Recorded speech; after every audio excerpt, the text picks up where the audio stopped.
反常思维篇。10. 生物基因工程，万魔正在出动。All the devils are coming out of caves. Xiefeng. Edited by Care. There is no doubt that the genetic engineering now underway is of epic significance and its future is immeasurable. But when we are complacent and blindly optimistic about it, believing that each moo of a field can produce 10,000 gene of grains and each fruit tree can produce 10,000 gene of fruits, that tomatoes can be bigger than watermelons and peaches can be sweeter than honey, that pigs can weigh 100 kilograms after only half a month's growth and skin and organs can be reproduced, that a new kind of medicine will satisfy people's need for food for 3 months and needed species can be cloned, and that diseases can be eradicated and cancer can be conquered to make people enjoy unlimited longevity. Who would imagine that all the devils are coming out of the caves and that we might be facing doom at any time? Genetic codes are the golden locks that maintain the relative ecological balance and stability of nature, and that prevent the devils from coming out of the caves. But once they are unlocked, the following scenes are not just to scare you because they could happen at any time. You wake up to find that some people around you have grown tails and that their features and voices have changed because they have eaten animal meat from mutant genes. You call a friend who is thousands kilometers away, but only hear chirp chirp noises coming out of your phone. You do not know that your friend has grown feathers and a beak from his mouth because he has eaten poultry or bird meat with mutant genes. You and your guests are happily drinking tea and chatting in the living room when suddenly hundreds of cockroaches, bigger than eagles, crawl in from the kitchen because they have drunk water contaminated by specific genes. You are driving your family in your car when suddenly the road ahead disappears as tens and thousands of hills rise before you. It turns out that potatoes have absorbed the soil nutrients contaminated by specific genes and are growing wildly like hills. You are sleeping soundly one night when you are suddenly awakened by the sounds of walls collapsing and sharp screams. So you open the windows and see hundreds of large rats, bigger than dogs, running through the yard and staring at you covetously. You come home from work and turn on a national television channel to watch the news, but no matter which channel you tune to, you find nothing, not even test patterns. In fact, the country has been infected with a gene that has rapidly mutated and spread, and everyone has gone mad and died within hours. You see plants growing wildly one day and learn that their reproduction and growth rates have grown faster than ants running. They spread over highways and bridges, climb mountains, float across rivers, occupy towns and cities, climb up tall trees and skyscrapers, and enter into caves and buildings, sweeping through to the ends of the earth. In places where they reach, from hill to hill no bird in flight, from path to path no man in sight. The devils are out of the caves and strange things will happen. The mortal world is no longer the one that we have known. People do not look like human, wolves are not wolf-like, and some plants grow wildly as some animals die instantly. At this point, any regrets are much too late. Perhaps people believe that through the efforts of scientists from different places, we will be able to handle the issues of genetic engineering rationally and cautiously and will not act recklessly. We can only hope. The point is that no one can be so sure that they have mastered all the secrets of gene interactions and can guarantee that there will not be gene hackers. Computer hackers can only crack passwords and disrupt programs, but gene hackers could push all of us into an abyss. In order to protect nature's ecological balance and in order to maintain our survival and development, we hope that governments and scientists who are involved with bioengineering will be extremely cautious. It would be better to suspend its development for a century than to act recklessly or to compete with each other for the most radical and extreme advancements. We must avoid catastrophes that are waiting to happen. 民主是平庸者们的追求. Democracy is the pursuit of mediocrity. Xiefeng. June 23th, 2011. Translated by Transin and edited by Care. 3 cobblers could never exceed Zhuge Liang. Neither 3,000 nor even 30,000 cobblers could outwit him. When critical decisions are to be made, an individual of lofty vision and great strategies can outperform the collective decisions of tens of thousands of the mediocre. Democracy leads to mediocrity and to dead ends. We can illustrate this point by the several ups and downs of Chairman Mao Zedong during early 20th century Chinese history. June 1929. In the 7th CPC National Congress of the 4th Red Army held in western Fujian, Mao Zedong was forced to leave his position of the Frontline Committee Secretary of the Fourth Red Army. November 1931. In the Southern Jiangxi meeting held in Yeping, Ruijin, Chairman Mao was mistakenly criticized by the party and was elbowed out of the Central Committee during the Soviet era. October 1932. At the Ningdu meeting, the chairman was excluded aside again and even lost his post of political commissar of the First Red Army. January 1934. During the Second Congress of the Soviet area, he was made a mere figurehead and removed from his position as chairman of the Central People's Committee. The result of these demotions was the gradual shrinking of red bases, and the revolution ushered low tide, resulting in the failure of the Fifth Counter-Campaign against encirclement and suppression. The Red Army was forced to make a strategic shift to start the solemn and stirring move in the war history of mankind, the 25,000 Li Long March. The central base, personally created by Mao Zedong, was destroyed overnight. The whole universe is run in a unilateral manner under the one, unique, greatest creator. It is only when all life in the universe follows the will of the greatest creator that the universe can run orderly and all life can survive and live effectively. In any other way, the universe would collapse. If a cat or dog were not convinced and cried out, "Oh, greatest creator," you have been too autocratic and domineering.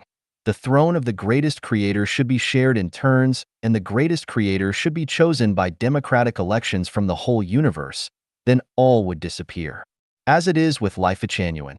If the guide were to be decided through a democratic election and if I were not elected as such, then Life Genuine would inevitably dissolve. And if that were to happen, the hopes and dreams of all the Chanyuan Celestials would become impossible to achieve. Napoleon famously said, "Nothing is more difficult and therefore more precious than to be able to decide." It is only when the chief commander makes the decisions that they can be effective and orderly. The sage embraces the One and becomes the model of the world. The greatest creator is the One in the universe. The state leader is the One in the government. The boss is the One in a company. The conductor is the One in an orchestra. This is the model of the world, and sages must comply with it. Whoever creates a business should be the boss, with all big and small decisions being made by or delegated by that boss. Question: what types of people want democracy? Answer: 8 of those types are described here. Irresponsible people, people with mediocre minds, people who scramble for power, people who do things stealthily, people who are selfish, people who shift responsibilities, people without definite views of their own, profiteers from others' labor without sacrificing. All matters, big and small, must be managed by responsible individuals. They should be the ones to make decisions within the scope of their responsibilities. There should be no arguments, debates, discussions, or consensuses. Whenever 2 or more people jointly control anything, the result becomes a resource-consuming process with low efficiency and mutual finger-pointing, with no one ultimately being held responsible. No matter how democratic a flock of sheep is, it can never resist a wolf. No matter how democratic a group of people with mediocre wisdom is, it can never match the vision and insight of a saint. The Life Genuine era does not practice democracy, but each one has their duty and accountability. Like the 8 immortals crossing the sea, each one shows his or her special prowess. Each undertaking is in the hands of one responsible person. Others should cooperate fully and follow the exact requirements of the one in charge strictly and meticulously. If a leader cannot control their rule, but decides every affair through compromises and consolidations, then they are not being responsible and are incapable of assuming their responsibility. They are consuming and wasting everyone's time and energy, as well as their natural and human resources. Democracy always leads to mediocrity, and the wise should guard against that. But what should we do when a leader is self-willed, domineers their power, and exercises tyranny? I do not know. What do you think? 为别人而活的人最自私。The most selfish are those who live for others. Xiefeng, July 3, 2010. Translated by Treasure and edited by Care. The world always sings praises for those who live for others. Therefore, the world is full of lies and deceit. Those who claim to live for others are selfish and hypocritical. They are criminals. Everything and every life must maintain its individual character.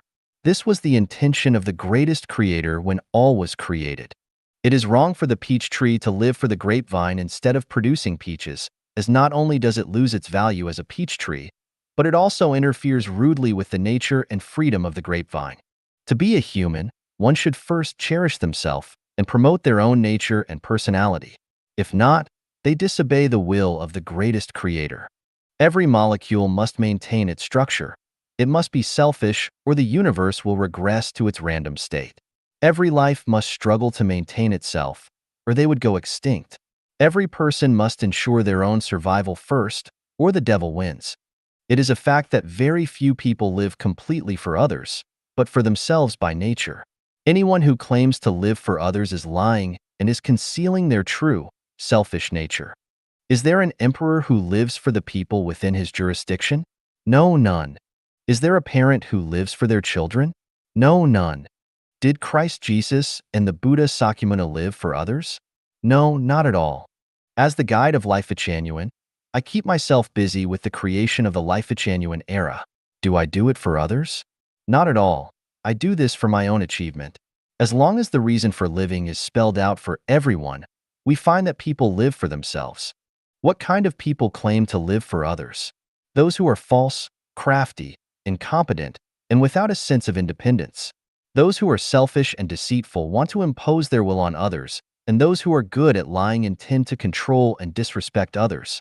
Those who put their own faults and blame on others want to use and abuse others, and they prefer to interfere with others' lives. Those are the kind of people who claim they live for others. Let everyone live for themselves, and let everyone live upon themselves according to their own nature. In such a situation, the stars will shine brilliantly, the flowers will blossom lively, and the world will be prosperous, diverse, and splendid. Why do I say those are criminals who claim that they live for others? Firstly, they burden the spirits and souls of others because people would feel a great deal of gratitude and a need to serve them, perhaps all their lives. Secondly, they rudely interfere with the nature and freedom of others and make them feel guilt and shame, so it becomes impossible for their natures to bloom. Thirdly, they disturb the program running with Tao, create social disorder, and make lies and deception popular. It is only when everyone is responsible for themselves that they live well by themselves within their own natures and by their own styles that society will be orderly, peaceful, and warm. Only those who can stand responsibility on their own can be responsible for others, and only those who are living for themselves will respect others, be considerate of others, and understand others. Only those who live well by themselves will bring pleasure, joy, freedom, and happiness to others. If you do not know who you are, if you are an imperfect person filled with jealousy, ego, resentment, complaints, anger, and aggression, then what can you possibly bring to others? How can you live for others? If you are unable to even deal with your own issues of life and are unable to smooth away your own trouble and pain, then what can you do for others and how can you live for others? Xiefeng advocates for everyone to be responsible for themselves first, live for themselves first, consider themselves first, live well by themselves first, and not to consider the feelings of others or lose yourself for them. Would it lead to a social disorder? Facts speak louder than words. In the second home life pattern founded by Life-Genuine, nearly 100 people live together and everyone lives according to the above standard. Do not bother with others or regard other people's business, and I will not help unless help is asked for. We just consider ourselves first. How has this practice gone on for more than 9 years? Everything is in order, everyone is happy and free, and we are living in a peaceful and sociable paradise. People who want to confer benefit on society should live for themselves first, and people who want to commit sin should live for others. 知识不是力量. Knowledge is not power. Xiefeng. October 11th, 2017. Translated by Treasure and edited by Care. Knowledge is a combination of the experience and cognition accumulated by our social and productive practical activities. One can possess a wealth of knowledge, which means that they possess the foundation to gain power, but no matter how much knowledge they have, it does not mean that they will ever have power. It is like a library which has abundant knowledge but no power. From the point of storing knowledge, a person's brain is only like a library. Knowledge is power is from Meditation, written by the 17th century British philosopher Francis Bacon, which teachers delight in using to arouse students' learning interest at school. As a result, students blindly believe that as long as they learn their lessons well, which are set by schools, and as long as they grasp that knowledge, they will have the power to achieve their own pursuits and ideals after they graduate. Knowledge comes mainly from our sense organs. However, in the view of the Greek philosopher Protagoras, human is the measure of everything. This was refuted by Francis Bacon, who wrote that it is a great mistake to conclude that our limited sense organs measure all things. In other words, it is wrong to judge and measure all things and all forms from the limited knowledge that our sense organs can provide. Consider a scenario in which a sexy young girl with a middle school diploma is standing next to a more mature, older lady with a doctorate degree, and both are in front of an interviewer. Which one is more likely to arouse the man's rich imagination, alter his mood, and motivate his intense vitality? If it is the young girl, that is because knowledge is not true power, since even beauty can have more power. It is reckless and dangerous to believe that knowledge is power. Not only is it a cognitive misconception, but also a thinking one.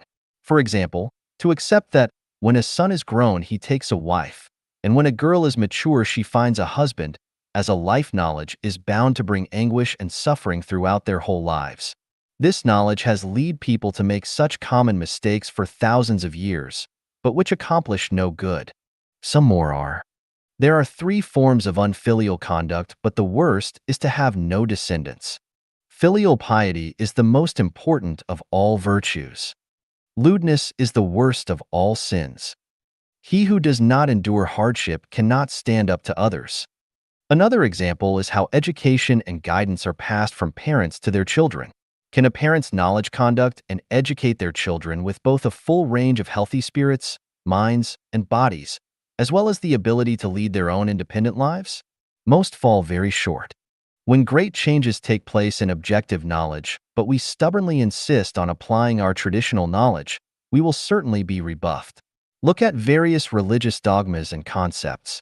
As they feel a loss of power, they become reactionary, resist social development, and impede natural human liberation. In fact, prejudices and fallacy are knowledge. What are the benefits of such knowledge? None. Our most powerful intellectual force is the power of flexible and tactful thinking.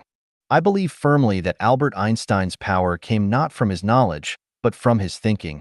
How would I perceive the universe if I were riding on a beam of light? Those who read more and get more diplomas and more experience, but form rigid ways of thinking, have rarely been found to wield much power. Lasting power comes from neither knowledge nor from powerful economic strength and national defense forces, but from sincerity, kindness, virtue, love, faith, and honesty. Sincere deeds have power, kind behavior has power, things of virtue have power, love is a powerful force, honest quality has power, people who keep their words and their faith have power. Conclusion. Knowledge must be learned and accumulated, but knowledge has limitation, danger, and can be reactionary. Never believe blindly that having knowledge is synonymous with having power. Rather than spending your precious time on chasing knowledge, you would be well advised to concentrate your efforts on sincerity, kindness, virtue, love, faith, and honesty, for those are the people who will enjoy lasting power. Meanwhile, take pains to develop your way of thinking by never spending time and effort reciting your former knowledge, or stubbornly judging and adapting to a changing, living reality with dead, prejudicial knowledge. 思维是一种法力。 Thinking is a magical power. Xiefeng, August 16, 2005. Translated by Treasure and edited by Care. Sun Wukong was pressed for more than 500 years at the foot of the Five-Element Mountain, but after the Tang priest took the post away from the top of the mountain with Om Mani Padme Hum, he was able to break out. It seemed that the weight of the post was more than that of the Five-Element Mountain. So what was the post and how did it have such great power? Some people cannot be crushed by great hardships or difficulties, but when their hopes are dashed, they will collapse easily. Some people who are unaware that they have a horrible disease can live happy lives every day, but once they find out the truth, they become paralyzed from the knowledge.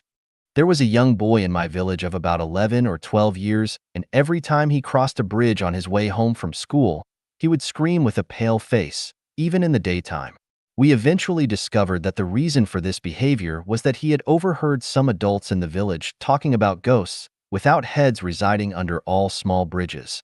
People's casual words controlled his thinking like a spell. The above are extreme examples. In fact, our thinking is more or less confined by some incantations. Consider the 8 kinds of suffering described in Buddhism: birth, aging, illness, death, encountering enmity and hatred, separation from a loved one, inability to attain what is pursued. The 5 aggregates. These all result from our conventional thinking, but none would exist if we would embrace unconventional thinking. All laws, regulations, concepts, ethics and behavioral rules, authoritative theories and sermons, religious regulations and rituals, scientific theories and methods, and exemplary models and habits are magical powers that constrain our thinking. These magical powers benefit the maintenance of social stability greatly, but they also bind our minds, and ordinary people can never be freed from them any more than fish can be freed from water. What are magical powers? They are informational waves that restrain people's thinking. When their energy is greater than the energy of our own conscious informational waves, then we are controlled by them. Thinking is a magical power. Thinkings of God, Buddha, great people, and great scientists are all magical powers which ordinary people can do nothing about unless their wisdom and thinking abilities exceed them. Thinking seems to be invisible, traceless, and illusory, but it can actually change the developmental directions and forms of objects, transform the intangible into the tangible and the tangible into the intangible, and interfere with a person's conventional thinking. 人与人的特殊关系会毁掉前程。 Special relationships between people will ruin their lives. Xiefeng, March 15, 2019. Translated by Qinyu and edited by Care. How many times have we watched quietly the sunrises and sunsets in our lives, and how many times have we listened to the sounds of wind and insects while standing in a courtyard on an evening with a full moon? How many times have we observed carefully the sprouting of grass and the blooming of willows? When distant mountains are hazy and the green hills are dark, when water is gurgling and blue waves are rippling, when wild ducks flutter and mandarin ducks play in the water, when light rain drizzles or heavy rain beats the plantains, have we ever melted our bodies and souls into nature and felt an unforgettable experience and taste of oneness with nature, oneness with all things, and everlasting, eternal joy? Where has our time gone? What on earth are we doing in this world?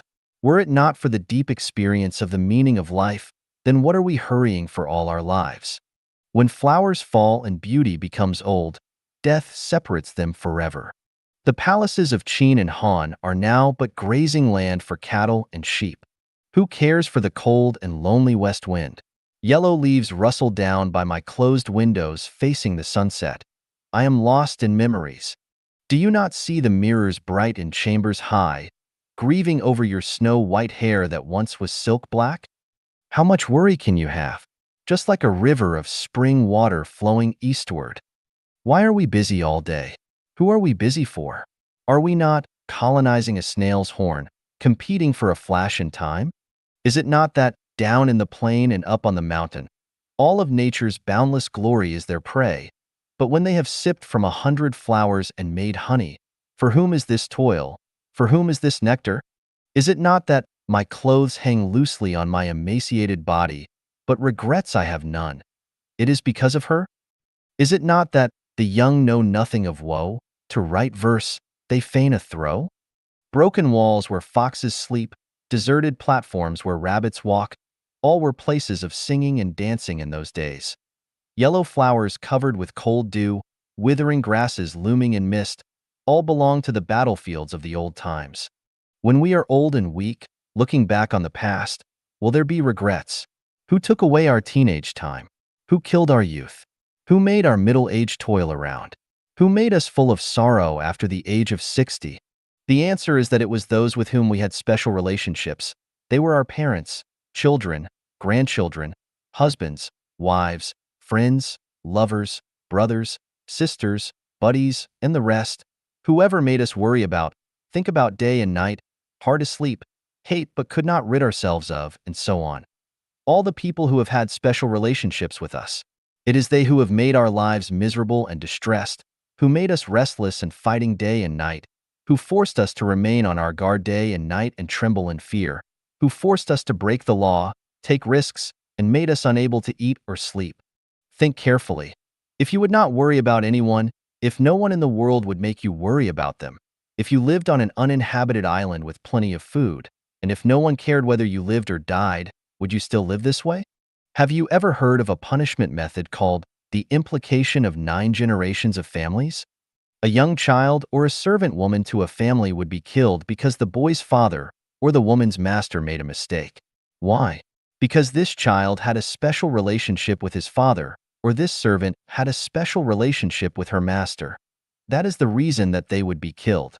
Have you heard of landslide-style corruption? A provincial governor was arrested, and everyone who had a special relationship with and was implicated with them was also imprisoned. Have you heard the story of the man who traveled all the way to Australia to kill a woman? Why did he do that? Because she and he had a special relationship. Once you have a special relationship with someone, their food, clothing, shelter, transportation, life, aging, illness, death, love and hate, frustration and adversity, violations of the law and nightmares, sighs and groans, and pains and itching will all be closely related to you and involve your mood and state of mind to affect your future. Why do people yearn for life in heaven? Because in heaven, there are no special relationships between people. People in the 1,000-year world never know who their fathers are, and after spending a few years with their mother, they never see them again. There are no relationships between brothers and sisters, no need to make friends, and no need or possibility to form relationships. People in the 10,000-year world have no biological parents. On the celestial islands continent, no special relationships exist between any two individuals. People are keen to build relationships, develop connections, forge friendships, bond with lovers, and form buddies, but in my opinion, they are looking for trouble, pain, anxiety, and sorrow. In a word, they are looking for death, the death of life in the kingdom of heaven. That is to say that once a person begins to form special relationships with others in their consciousnesses and actions, whether they are of emotions or interests, the person will gradually drift away from heaven. Then, is there any way or mechanism to make everyone live happily and beautifully without having special relationships? Yes. Were this not so, I would not dare to say this, but I am also afraid of being scolded by people. 促人奋进是魔鬼的伎俩。 Pushing people to forge ahead is doing the devil's trick. Xiefeng, December 26, 2018. Translated by Qinyu and edited by Care. The kind of individual that each person is and how many blessings and sins they will enjoy throughout their lifetime is a definite number. What kind of achievements each person will rise to is a certainty, whom each person is destined to meet and fall in love with, and who they will encounter and torture are all part of their life's trajectory.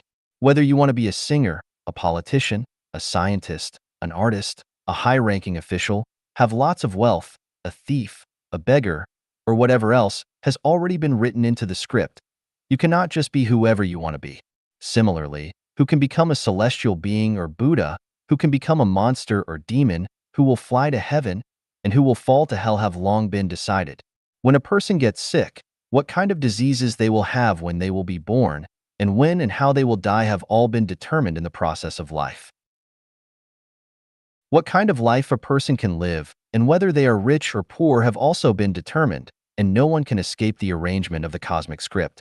If you fertilize, water, and maintain a Chinese cabbage, it will grow very plump and fat, but in no case can it become lettuce. Feed a sheep more grass and grain, and it will grow fat, but it will never become a cow. Do not bother with a giraffe's neck, it will grow long naturally. Do not tell lions how to catch zebras, they will figure it out. Do not teach mice how to dig holes, they are born to dig them.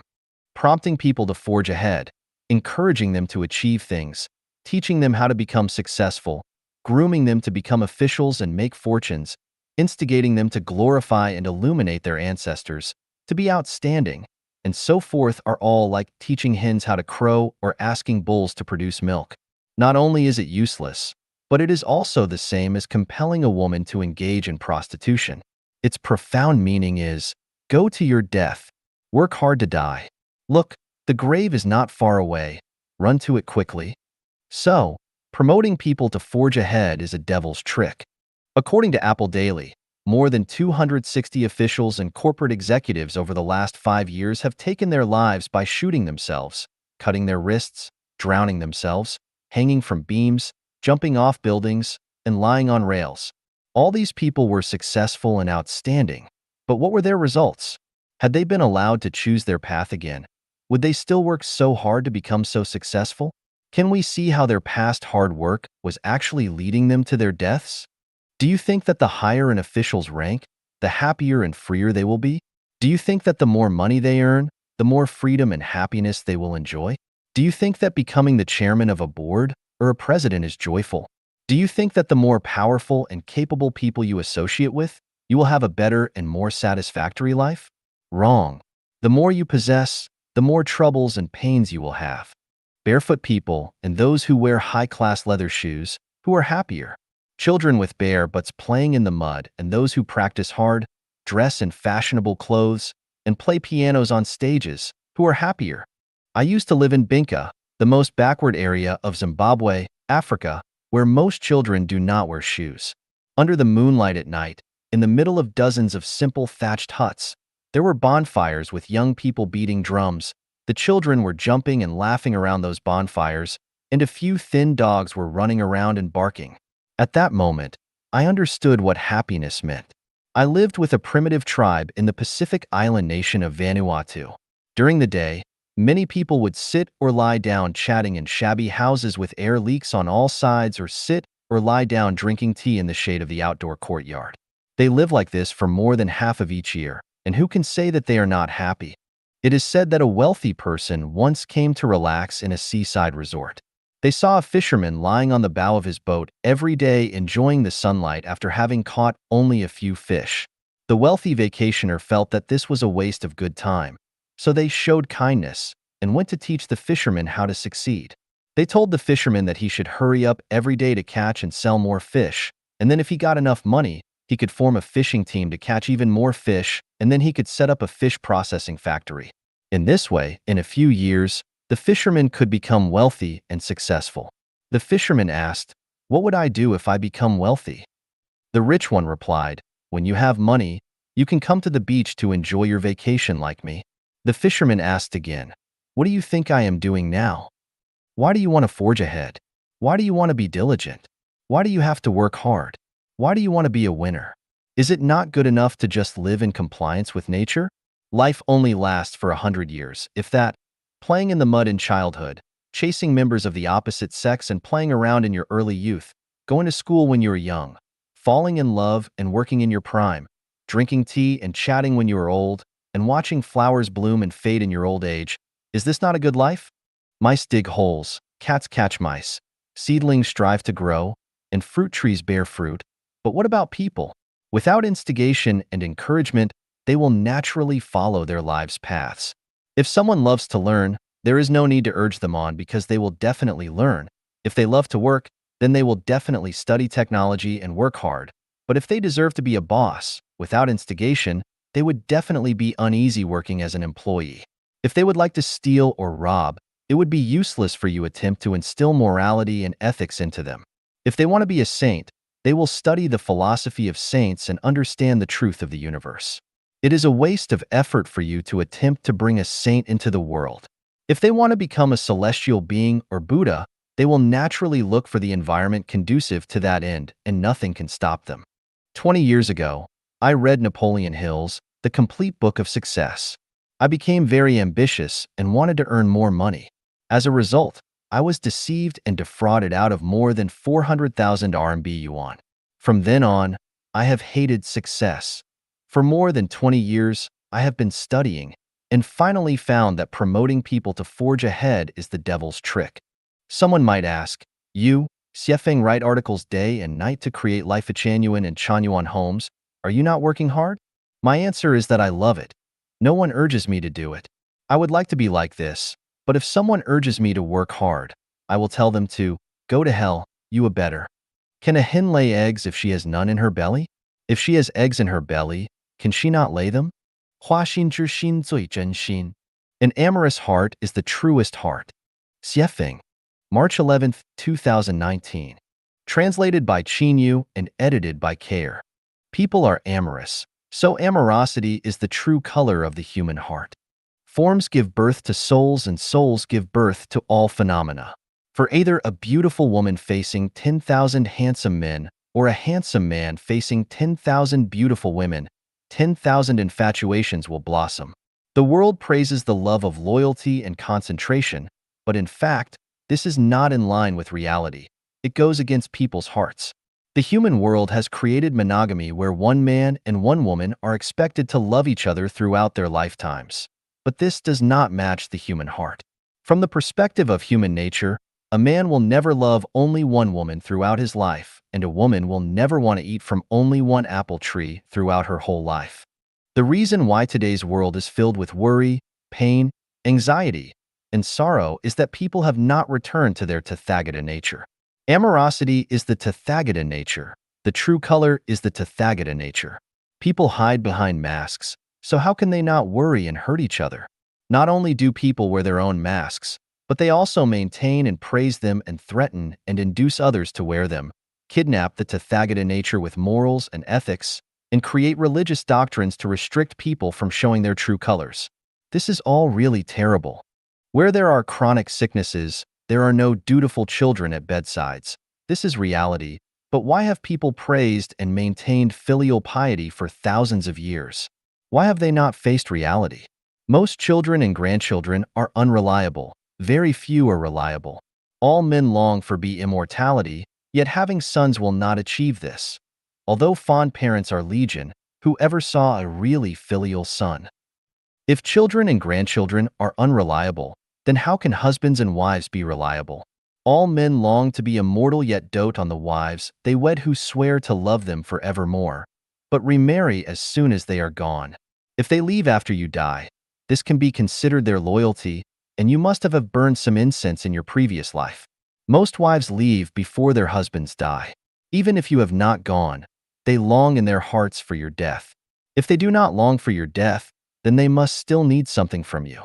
Marriages and families have always been a devil's program, a curse, and this curse has kidnapped people for thousands of years. Here is a simple way to identify whether a program is angelic or satanic. It is the input and feedback method. If we reap melons from melon seeds or beans from bean seeds, then we are given the feedback on what we have entered into the program, and this program is angelic. On the contrary, if we reap beans from melon seeds or melons from bean seeds, then this program is satanic. What we enter and the feedback we receive are not the same, or even opposites. In the satanic program, if you input love, you will get hate. If you input true feelings, you will get false love. If you input hope, you will get disappointment or even despair. Too much falseness fills the world. If falseness is taken as truth, then truth is said to be lies. When nothing is taken as being, then being itself is turned into nothing. Since our grandparents' grandparents, we have reversed the truth from the false. So the children, grandchildren, and great-grandchildren regard false as true and true as false. The real is pressed under the 5 elements mountain, and the fake is rampant in all directions. So people have to suffer hardships, disasters, and pain, and they are hard-pressed to be enlightened to go to heaven. The human heart was originally amorous. The so-called, "I will love only you for my entire life," is a lie and a scam which exists for short times under certain circumstances, but when those circumstances change slightly, the fox's tail will be exposed. The man who says that when he is poor and helpless is telling the truth, but if says the same thing after his social and economic status improve dramatically, then he is lying and deceiving. The same is true for women. It is impossible to love only you for my entire life, because human hearts are amorous. If a bright and eye-catching flower blooms only for Zhang San, but it wilts immediately when seeing Li Si, Wang Wu, and Zhao Lu, then I want to ask you if it is still a flower? No, it is not, but rather a monster's spirit. Are people still human if they smile when they see a certain other person, but immediately cross their eyebrows when they see other people? No, they are not humans but evildoers. What men are indifferent to beautiful women? What women are unimpressed by handsome men? If there are such people, then they are not really people, but wood or stone. Sculptural robots. Since this world has always been perplexed and deceived by falsities, we cannot know what the truth is. We have already mixed the false with the genuine, so we cannot know that amorous hearts are the truest ones. That is to say that anyone who truly loves you must also love the world, because anyone who does not love the world will never love any individual. To narrow the scope, women who love many men and men who love many women will give birth to true love, because their hearts are true and the love of which they speak is true. There are absolutely no marriages or families in heaven. How do we arrange our lives without them? I can tell you that I have found a way to live a better life than married and in a family. Not only have I found it, but I have also opened it up. We are all expected to live paradisical lives on earth, and not only that, but also have a chance to go to the real paradise.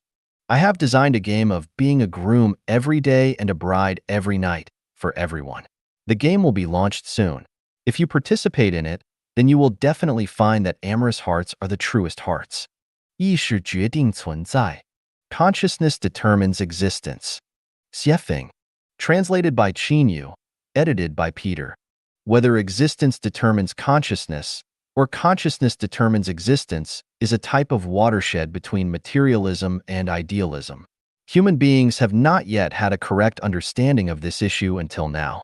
Jumping to a conclusion rashly will definitely cause confusion in people's minds. If we divide the population into 5 categories: ignorant people, laities, mortals, sages, and saints, immortals, and then according to the attitudes of people of each level towards the material world, we can clearly understand the reason why some people believe that existence determines consciousness, while others are convinced that consciousness determines existence. Ignorant people live by instinct. Although they belong to the family of human beings, they are not much different from animals. They don't know what creation and thinking are. As long as things are necessary for their survival, they will just grab them. If they are put on a deserted island, they will only die. So, for ignorant people, existence determines everything. Without existence, there is nothing. Laities are people who live by their desires. The central content of their lives is money, status, power, reputation, and beauty. They live for these desires all their lives. Once they don't get the above, they will suffer terribly. For laities, existence determines their consciousness, and their daily activities have a clear purpose and goal, which is how to obtain existence. Without the seduction of factors such as money, laities cannot live a single day. Mortals live by affection. The core content of their lives is family affection, relatives and friends, colleagues and classmates, group and clan, country and nation. With these, they can live a flavorful life. Without these, they will feel alone, bored, empty, and lonely. Therefore, for mortals, it is still existence that determines consciousness, and without existence, their consciousness will collapse. Sages are people who live by reason. They are people who often ask why, people who want to understand the essence behind superficial phenomena, existence. Existence is the basis of sages' consciousness. Without this basis, they cannot think deeply. People such as scientists in various fields, philosophers, and thinkers all belong to the category of sages. Although existence is the basis of the consciousness of sages, they also pay more attention to the reaction of consciousness to existence. Therefore, for sages, existence and consciousness are equally important. Because they devote more time and energy to the field of consciousness than on the basis of existence, sages tend to become the best among human beings. Saints, immortals, are people who rely on spirituality. What is perceived through sight, hearing, smell, taste, and touch is not important to them. What is important is what is realized through their spiritual sense. Spiritual perception is purely an activity of consciousness. So, for immortals, it is consciousness that determines existence. To sum it up, for ignorant people, laities, and mortals, existence determines consciousness. If you tell them, consciousness determines existence, it is like casting pearls before swine. They might even give you a back kick. For sages, existence is equivalent to consciousness. There is no question of who decides what. For immortals, consciousness determines existence. If we tell immortals that existence determines consciousness, they can only think that we are ignorant. Then, does existence determine consciousness, or does consciousness determine existence? First, let's take a look at all the things created by human beings. Like cars, how did cars appear on Earth? There are no cars on the Earth, so how could cars appear out of thin air? What? It turns out that people first imagined it in their consciousness, and then created it according to the imagination in their consciousness. How did the first house appear on the Earth? What? It is also people who first imagined a house structure, and then recreated it according to the imagined structure. How did fashion become popular? What? It turns out that fashion designers first realized it in their brains, and then made it to guide the trend. It can be deduced from this that all things created by human beings are firstly imagined in human consciousness, and then created according to their imaginations. If people had no imagination, that is, no thinking and no consciousness, then all the artificial objects that we use today would not have appeared. This clearly proves that consciousness determines existence. Without human consciousness, how can there be so many artificial things on the Earth? Let's look at the dwelling places of human beings and the natural environment. When we enter someone's home, someone who loves to be clean and tidy, we see that the tables, chairs, and beds are arranged in an orderly manner. Whether it is the pictures on the wall or the flowers cultivated on the windowsill, they all give people the feeling of being natural, harmonious, beautiful, and suitable. Why is this happening? Oh, it turns out that the owner of this house has a clear spatial layout in her consciousness. The orderly existence of everything in her house was first imagined in her consciousness. If her consciousness is chaotic, she may put the coffee table on the table, and she can't think of planting a few pots of flowers and placing them on the windowsill. Over the past 10 years, I have observed the residences of many people in Zimbabwe. Generally, the living environment of Caucasians is clean, tidy, and orderly. Their lawns are always neatly mowed. Their flowers are always beautiful, and plants are always verdant and green. Even their washrooms, toilets, are full of flowers, and you will never spot oil stains in their kitchens. Looking at the environment of our Chinese people, weeds are overgrown in the courtyard. Dog excrement is everywhere. The washroom smells bad. Cockroaches are rampant in the kitchen, and the stove is greasy. Why is there such a big difference? Aren't they all human? It turns out that the difference lies not in existence, but in consciousness. Chinese and Caucasians have different consciousness of the environment. The quality of the living environment depends on the consciousness of the people in this environment.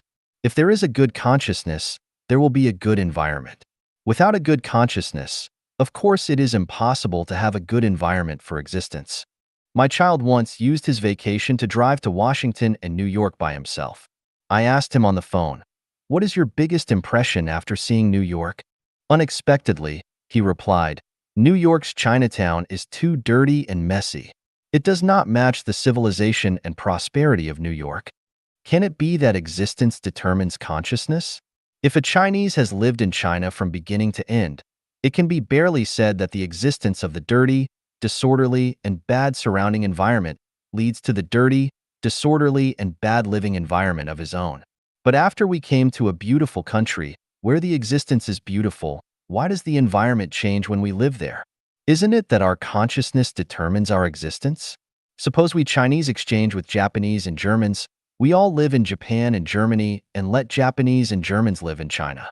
Within 50 years, China will become the most beautiful and graceful country in the world, while Japan and Germany will become too dirty, disorderly, and bad countries. Consciousness determines existence, and what kind of consciousness is there, there will be that kind of existence. If everyone is belligerent, the world will be in a constant state war. If everyone loves peace, how could there be wars? Consciousness determines existence. Look at Islamic mosques, Christian churches, and Buddhist temples. Their architectural styles and shapes are quite different. Why?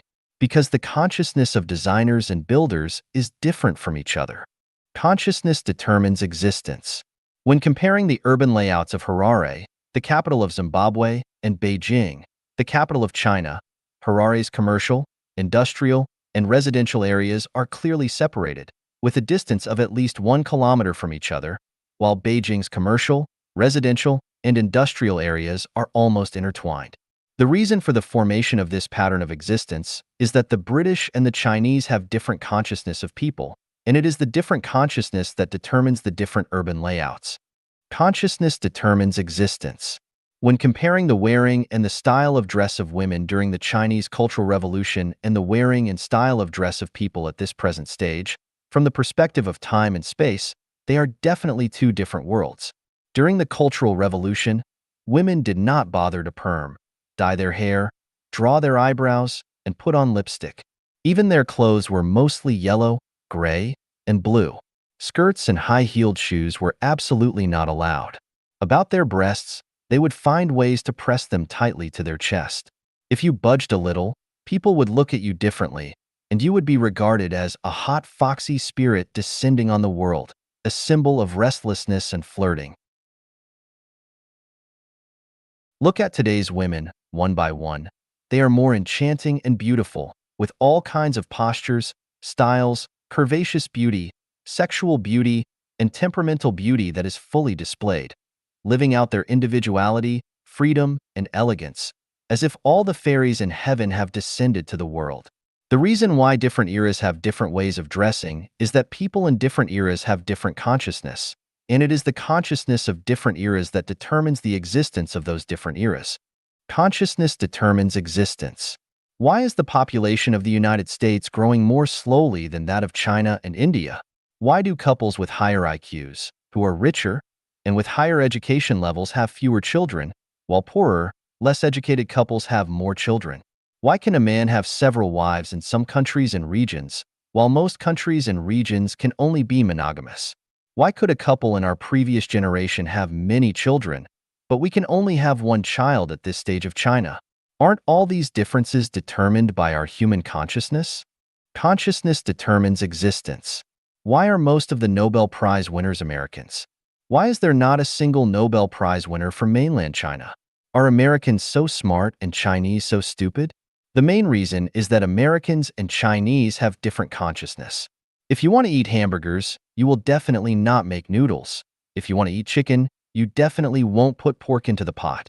The reason is so simple. Do we still doubt that consciousness determines existence? Consciousness determines existence. Why do the political systems of various countries in the world differ from each other? Why does the President of the United States only serve 2 terms at most, while the presidents of some countries can serve many terms? Isn't it their existence determined by the national consciousness of various countries? How was the Earth born? How did the plants and animals on Earth appear? Isn't this determined by the consciousness of the greatest creator? Not long ago, I read a review article. Its general meaning is to criticize the only children in China at this stage for being ambitious, unrealistic, greedy for enjoyment, and for their wishful thinking. The article also mentioned a college student who had not yet graduated describing his long-term plan. I want to go to the United States and build a villa in a small city with beautiful mountains and rivers. I want to have a green lawn, a private swimming pool, and a Mercedes-Benz. The reviewer had a good-natured ridicule on this wishful thinking and hoped that such college students can face reality, be down to earth, and not be too ambitious. In my opinion, this commenter is an outstanding representative of the idea that existence determines consciousness. His thinking is still in the narrow field of material existence. He only sees today, values reality, and he cannot imagine that the future of mankind is determined by the consciousness of mankind, that the future of each individual is determined by the consciousness of the individual. This kind of person is a frog at the bottom of a well, and the blue sky he sees is just as big as a sieve. Relying on this kind of person to guide young people is not only misleading young people, but also cruelly oppressing people's spirituality and ruining their bright future. Such people, on the surface, are kind, but in essence, are evil. If I were to comment on this college student, I would say, "Son, you're absolutely right. Visualize it. Your wish will come true." The better and clearer the picture you have of your future in your mind, the more likely you are to realize it. The place you can see is where you are going. The situation you can realize in your brain is where you can go, because your behavior is controlled by your consciousness. If you want to go to the east, your feet can't move toward the west. The existence of reality is constantly changing with the consciousness of human beings. If we limit our consciousness to the existence of reality, we will always be slaves to the existence of reality, and we will never be able to create a better tomorrow. Son, the universe is boundless. There are 36-dimensional spaces, so spread the wings of your imagination and fly freely. A bright future belongs to the generation that can imagine this. Whether existence determines consciousness or consciousness determines existence, it is by no means a game of words or concepts, and it is by no means a question of whether to eat steamed buns or noodles. Whoever comes first directly determines the future of everyone. What kind of consciousness one has, he will have that kind of life. What kind of consciousness determines what kind of existence he will have. Existence determines consciousness is the thinking of animals and plants that rely on instinct to survive. Consciousness determines existence is the thinking of sages and saints, and the thinking of gods and Buddhas. If existence determines consciousness, we have only one Earth. If consciousness determines existence, we will have 36-dimensional spaces. If existence determines consciousness, we can only survive in the contradictions and pains of reality forever. If consciousness determines existence, we can transcend the existence of reality and focus on future development and changes. If existence determines consciousness, we can only passively be constrained by the environment.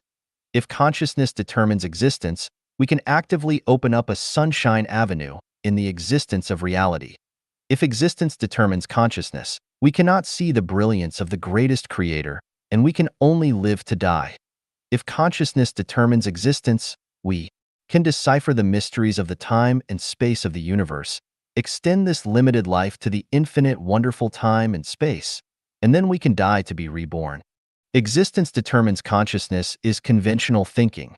Consciousness determines existence is unconventional thinking, and a bright future belongs to people with unconventional thinking. 成功是一个陷阱. Success is a trap. Xiefeng, March 24, 2021. Translation edited by Qinyo. I come from the 1,000-year world, where there are no successes or failures, only enjoyers of life from beginning to end. In the 1,000-year world, there are no such words or concepts as success and failure. In heaven, there is never talk of success. Everything unfolds and retracts naturally. In the plant and animal worlds, there is no talk of success. Only in the human realm is there talk of success and failure. Most of those who mess up their lives are the ones who pursue success. If you were to statistically analyze and summarize, most of those in prison are the ones who pursue success. The sea of suffering is boundless. Take a look at those in the sea of suffering. They are all lives seeking success. So, I draw a conclusion. Success is a trap. Who invented this trap? The answer is the devil. Is my conclusion correct? Everyone carefully observes human society. Who are the ones that drive people to strive for success? How do those who aspire to success end up? Are most of those who mess up their lives the ones who want success? What is success? Contending for the space of a snail's antler, or contend for a flash of light. Is that success? Did Qin Shi Huang succeed? Broken walls where foxes sleep, deserted platforms where rabbits walk, all were places of singing and dancing in those days. Yellow flowers covered with cold dew, withering grasses looming in mist, all belong to the battlefields of the old times. Who succeeded? You've earned a lot of money, but you've never had time to appreciate the moonlight. Have you succeeded? Do you call that success? I cannot see a single successful person. I only see lives crushed by success, their faces distorted and souls shattered. 反常思维漫谈. Random talk about unconventional thinking. Zuanfeng. Translated by Qinyu. Edited by Peter. Where do people come from, and where do they go to? What is the essence of life? What is the purpose of living? What is the goal of life? What is the value and the meaning of life? Is life accidental? Is death inevitable? Is there a causal relationship between life and death? Do all the phenomena in nature happen accidentally, or are they predestined? Why did Einstein doubt quantum mechanics? Does the uncertainty principle of quantum mechanics indicate that the universe is disordered? How was the universe born? Is there a greatest creator in the universe? Are there gods, Buddhas, angels, and demons? How was life born? Was it created by the greatest creator? Or did it evolve from organisms over thousands of billions of years? It is stated in the Bible that all animals on the earth are intended for humans, and humans can eat their meat. And the Buddhist Shurangama Sutra clearly tells us that we must not kill animals or eat their meat. What exactly is going on? Were Adam and Eve the ancestors of all mankind? Were they also the ancestors of American Indians, Asian yellow races, African blacks, and European whites? What is destiny? Does everyone have their own trajectory of life? If so, can this trajectory of life be changed? What exactly did Lao Tzu mean by Tao in the Tao Te Ching? Can one become immortal by attaining Tao?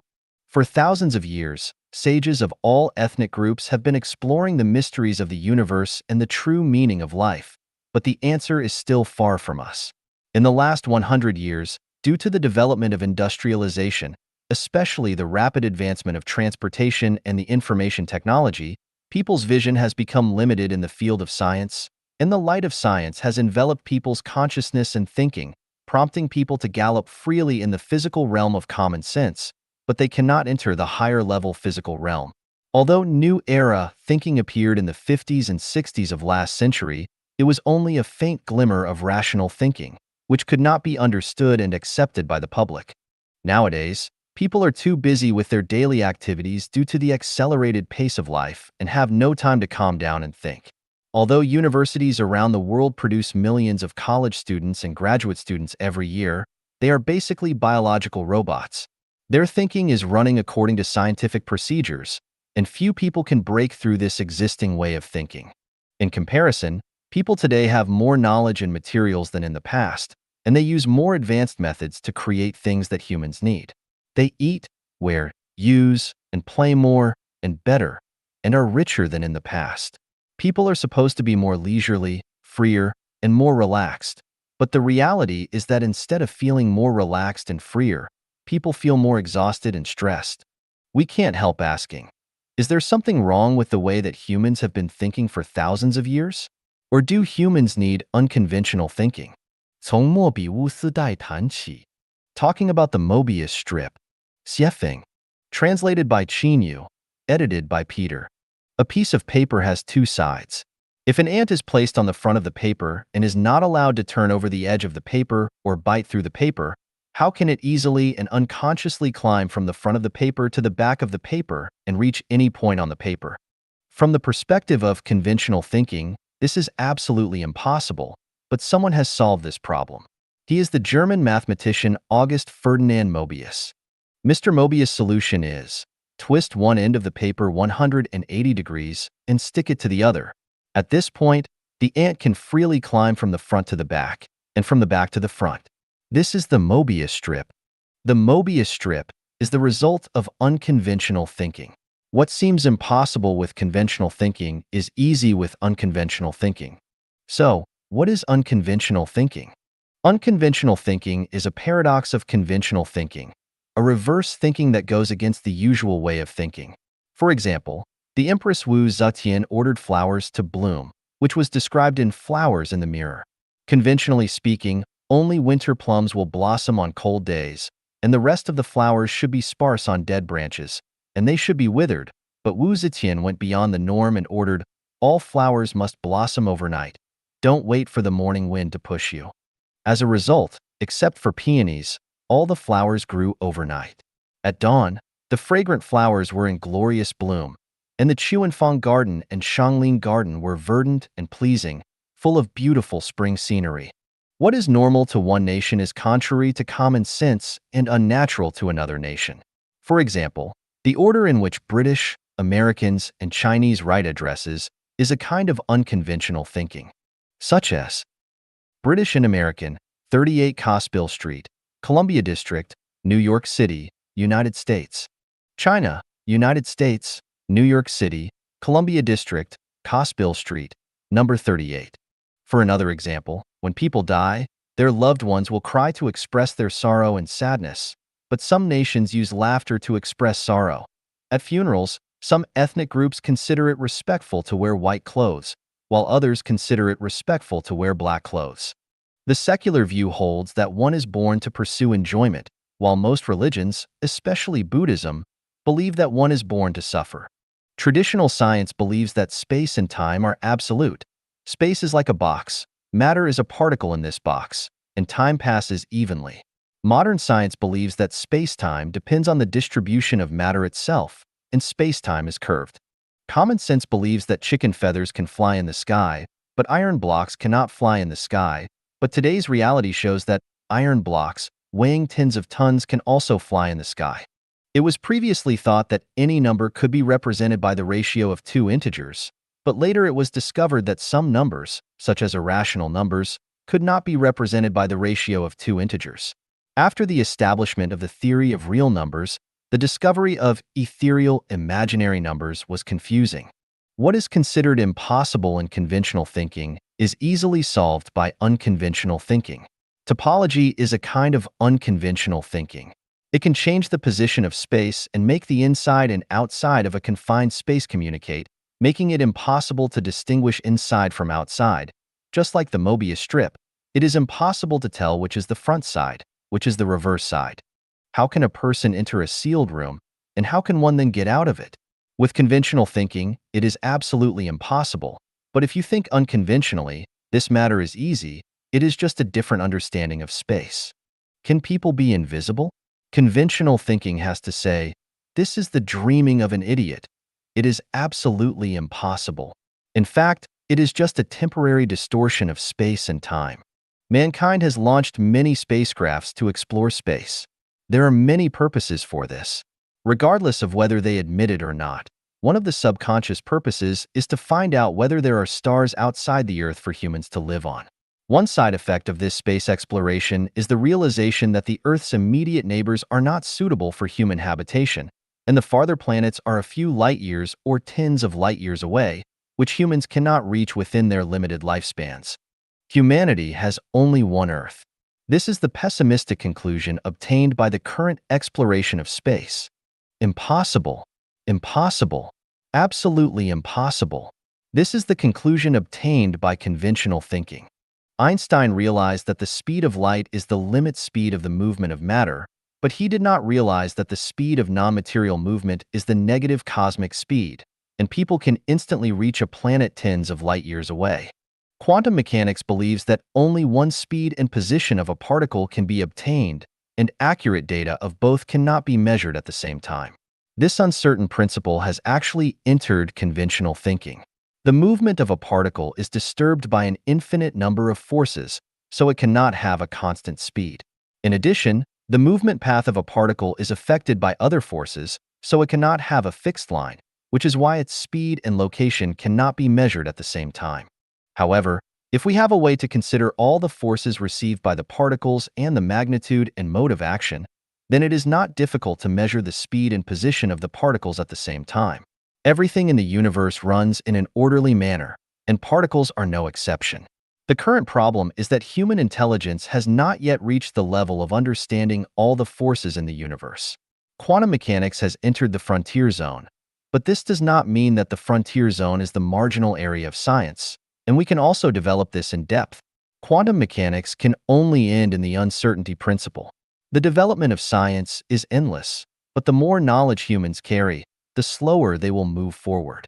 100 years ago, if people were able to master all the knowledge mankind accumulated by the age of 20, it is not possible now.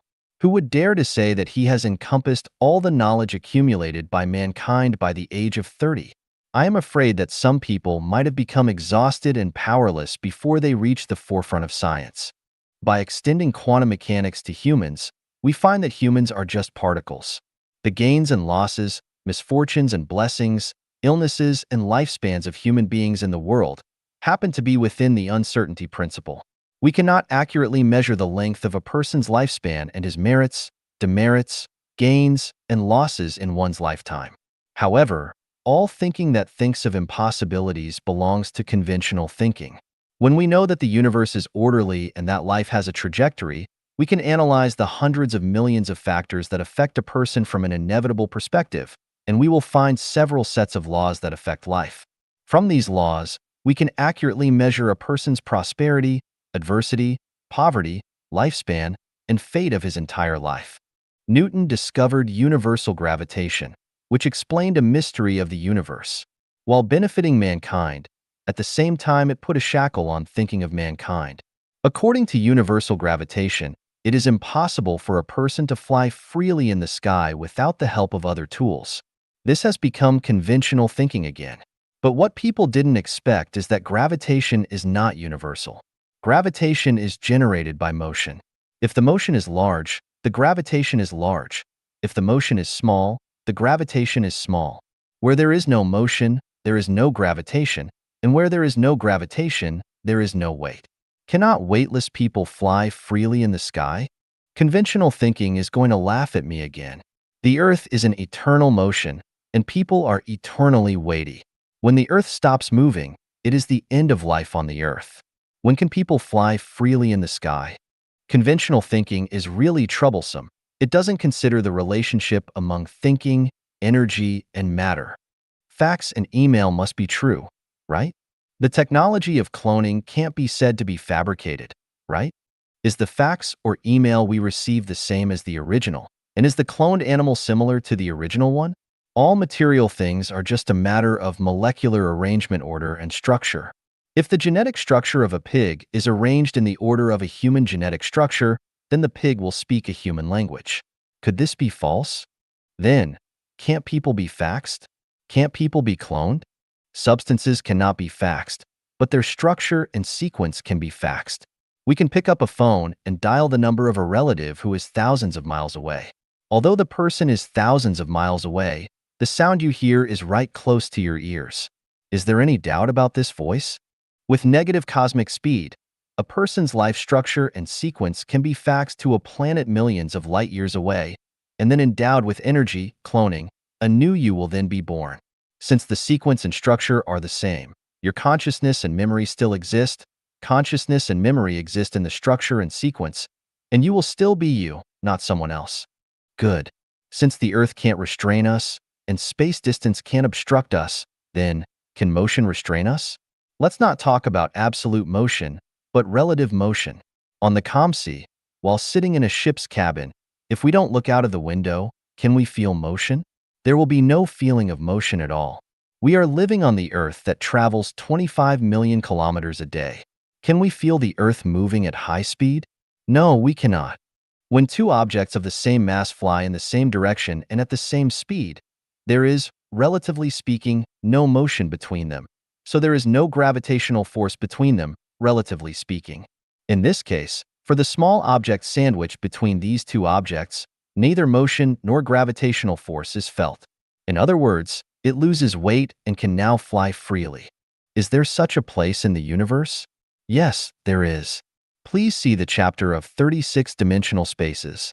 Let's look at the Mobius strip again. When turning a paper with front and back sides into a strip without front and back sides, the key to it is to flip one end of it 180 degrees. This flipping process is the process of unconventional thinking. The flip must be 180 degrees. If it flipped less or more, it will not be the true. It would become a way that is perverse, a perverse theory, and it will bring endless disasters. The unconventional thinking of the Mobius strip is by no means a trick played by magicians. It is a key to understanding the truth. 对立统一是宇宙的表象，不是宇宙的实质。The unity of opposites is the image of the universe, not its essence. Xiefeng. Translated by Qin Yu, edited by Peter. From the perspective of appearance, the universe embodies its opposition everywhere: truth and falsehoods, good and evil, beauty and ugliness, positive and negative, light and dark, yin and yang, prosperity and adversity, dynamic and static, superior and inferior, noble and lowly, rich and poor, life and death, front and back, big and small, good and bad, etc. But the Mobius strip tells us that there is only unity in the universe, but no opposition to it. Who can tell which is the front side and which is the back side of the Mobius strip? It has only one side, or in other words, there is a back side to the front side of the Mobius strip, and there is a front side to the back side of it. The front and the back side are perfectly intertwined and indistinguishable. Consider below the unity of opposites under conventional thinking. Up and down. Common sense believes that the top of the mountain is up and the foot of the mountain is down. The leaders are up and the masses are down. The sun is up and the earth is down. The head is up and the feet are down.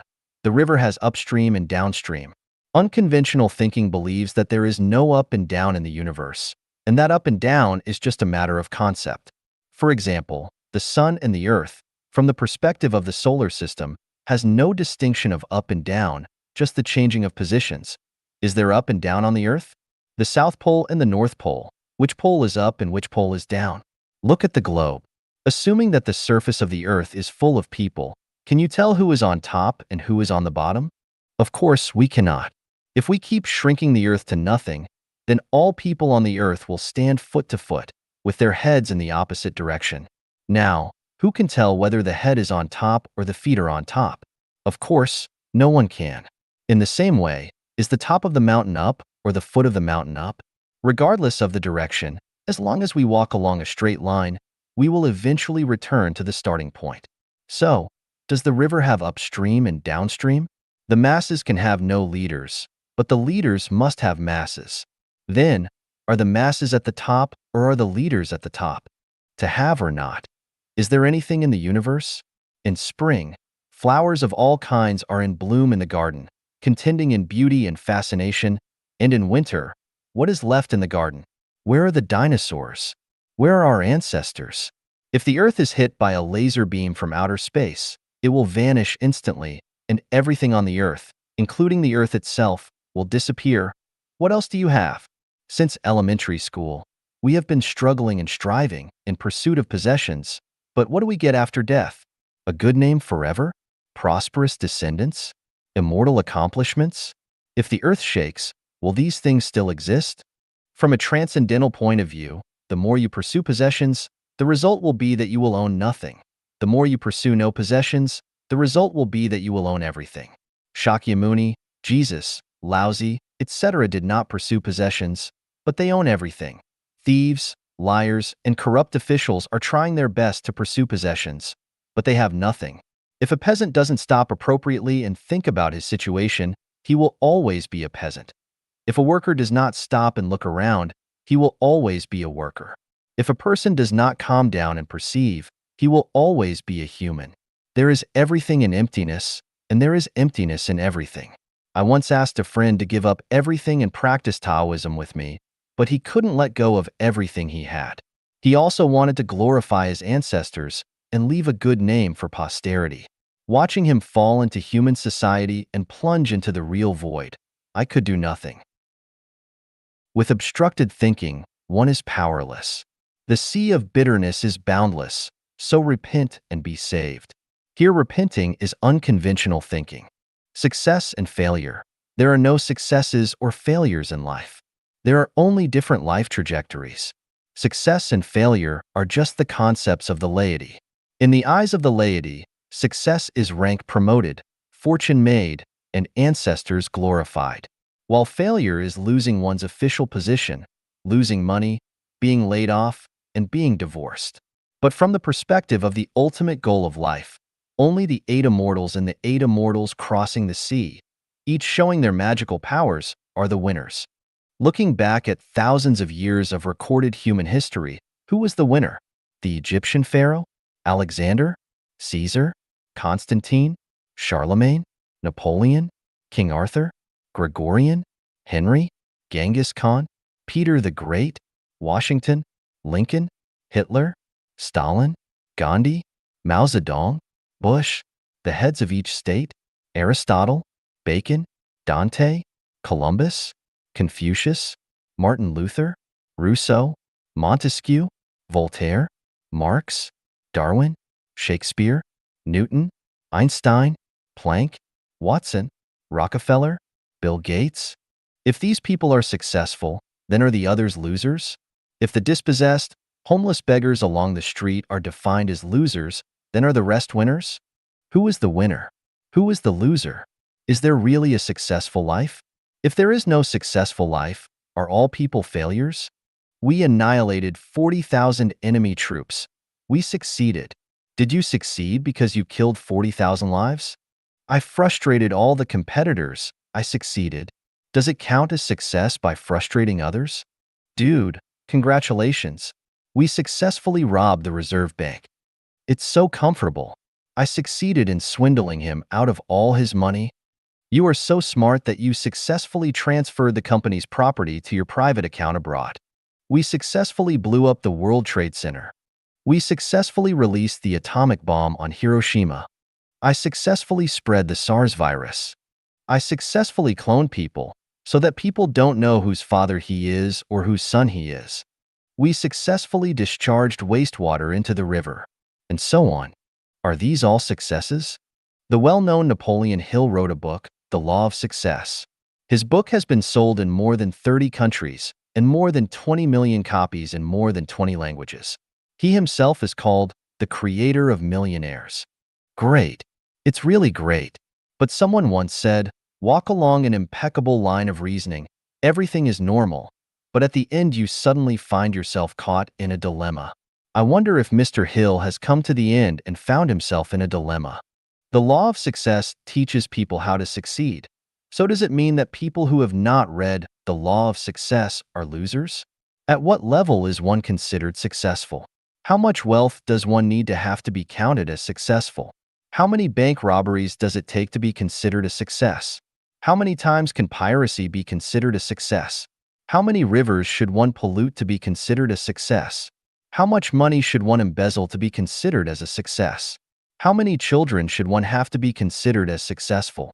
How many multinational group companies does one need to establish to be considered as successful?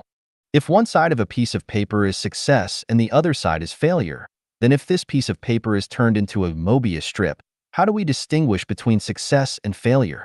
Gains and losses. Gaining is losing. Losing is gaining. The more you gain, the more you lose. The less you gain, the less you lose. Without losing, you will gain nothing. Without gaining, you will lose nothing. From middle school textbooks, we know the theorem of indestructibility of matter. Strictly speaking, it is not called the theorem of indestructibility of matter. It should be called the theorem of indestructibility of energy. Matter has birth and death, while energy is eternal in the universe. Energy is conserved, that is, the energy in the universe is a definite number. Energy will neither increase nor decrease. As the energy on the Earth increases, the energy on the Sun decreases, the temperature of water increases, and the amount of fuel is reduced. The more one experiences in life, the shorter one's life becomes. The more wisdom one has gotten, the whiter one's hair will be. Energy is a definite number, so what else is a definite number in the universe? Within the current range of the solar system, the time sequence is a fixed number. The 24 solar terms of the lunar calendar set by Chinese sages, beginning of spring, rain, awakening of insects, spring equinox, Qingming, grain rain, start of summer, lesser fullness, grain in ear, summer solstice, minor heat, major heat, start of autumn, end of heat, white dew, autumn equinox, cold dew, frost's descent, start of winter, light snow, heavy snow, winter solstice are fixed numbers. The 5 elements, metal, wood, water, fire, and earth, and heavenly stems and earthly branches, Jia yi bing ding wu ji gung xian ren kue, and zi chou ina meo chen si wu wei shin yu su hai, and the 12 animal signs, rat, ox, tiger, rabbit, dragon, snake, horse, sheep, monkey, chicken, dog, and pig, corresponding to each year, month, day, and hour are all definite numbers. The method of choosing the day of good fortune and bad fortune in the art of becoming invisible, Taoist magic, which was calculated from the primordial 8 trigrams by Wenwang of the Zhou dynasty and was later used by Jiangxia, Zhangliang, and Zhuge Liang, is a definite number. The Earth's moving trajectory and rotation speed are fixed numbers. The waxing and waning of the moon is a fixed number. The ocean's ebb and flow is a fixed number. Women's menstrual cycles are a fixed number. And the lifespan of animals and plants is a fixed number. An elephant will not live 300 years. A poplar tree will not grow for 300 years. The dry and rainy seasons in Zimbabwe are fixed numbers. The mineral resources and water volume on the Earth are fixed numbers. The number of hairs a person can grow is a fixed number. The ratio of height to the maximum distance between the 2 middle fingers is a fixed number. The number of legs and the number of heads a human has is a fixed number. Springs have an elastic limit, steel has a fatigue limit, various objects have a limit of motion, animals, and plants have a growth limit, and all artificial products have a maximum service life. No matter how good the car is, after running for a certain number of kilometers, it is bound to be eliminated and scrapped. Within a certain altitude, the temperature at which water boils is a fixed number, and the temperature at which it freezes is also a fixed number. The ignition point of various substances is a fixed number. The saturation of various compounds is a fixed number. The composition ratio of various colors is a fixed number. The traveling speed of sound is a fixed number. And the frequency of the sound that humans can hear and the wavelength of the light that human eyes can see are fixed numbers. Everything within the range of rational numbers is a definite number. The amount of money, the length of life, the height of rank, the size of influence, etc., are all within the range of rational numbers, so they are all fixed numbers. Everything about humans is within the range of rational numbers, so everything about humans is definite. Everything that changes with time and space is within the range of rational numbers and is definite. Is everything in the range of irrational numbers not definite? The most famous irrational number is pi. Pi equals 314,159,265,3589. The other is the golden ratio phi. Phi equals 1.61803398874989484821. These are two of the infinite mysteries of the universe that ordinary people know. But where is their ending? Are they also limited by time and space? As a Chinese Taoist saying goes, heaven's secrets should never be revealed. Secular people use this sentence to keep secrets. In fact, the essence of this sentence refers to the development trend and definite number of things within the scope of irrational numbers. Long-term unconventional thinking can lead to one's spiritual transcendence. After transcending the regular ethics, one can realize many heavenly secrets. Heavenly secrets can be leaked. The key is to whom should they be leaked? Jesus taught us, "Do not give that which is holy to the dogs, neither cast your pearls before the hogs." The Yellow Emperor's Hidden Talisman Classic says, after realizing the heavenly secret, virtuous people will settle down and practice it, while the villains will get carried away and act rashly and even ruin their destinies. The Tao Te Ching said, the main path, Tao, heavenly secrets, is easy to walk on, yet people love the small bypaths. He who knows does not speak. He who speaks does not know. Those who understand the secrets of heaven know the art of non-action, but if they reveal these secrets to ordinary people, it will lead to the downfall of unwise individuals who act recklessly and perish prematurely. Chuang-Tzu. Shakyamuni once said to Subhuti, the Tathagata expounds it to those initiated into the Mahayana and the Supreme Yana. Those who take delight in the Hinayana, Theravada, and hold the view of an ego, a personality, a being, and a life, cannot listen to, receive, hold, in mind, read and recite this sutra and explain it to others. The heavenly secret is not forbidden to be divulged. The key is that it will lead to a bad result if it is divulged. If I say, what can be imagined in the human brain is real, this will cause countless people to go astray. If you suddenly give a poor man 1,000,000 ounces of gold, he will be restless both day and night. He has to guard against thieves and robbers. He has to deal with his neighbors and friends borrowing money from him, and the many demands of kinsfolks and relatives. He has to deal with the local bureaucrats' apportionment as well as the advice and suggestions of good-hearted people and gentlemen, which will end up hurting him. So, I have to say, what I said is all nonsense. Although the heavenly secrets cannot be leaked, I can reveal a little information from the irrational numbers pi, and phi, golden ratio. One is the universe is infinite and life is infinite. The second is, as a person, one's life is a finite cycle, but once the life goes beyond the category of a rational number, it enters the range of an irrational number. His life becomes infinite and non-repeating. It is like what is said in the Buddhist scripture, beyond the 3 realms and no longer subject to the 5 elements. It is also like speed.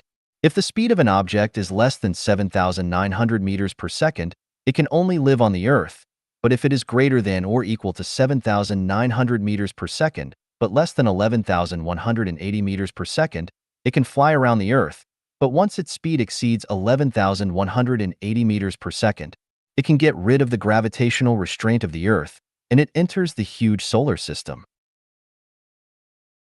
When its speed exceeds 16,670 meters per second, it can freely enter the vast galaxy and experience the galaxy's various appearances and exceeding fascination and charm.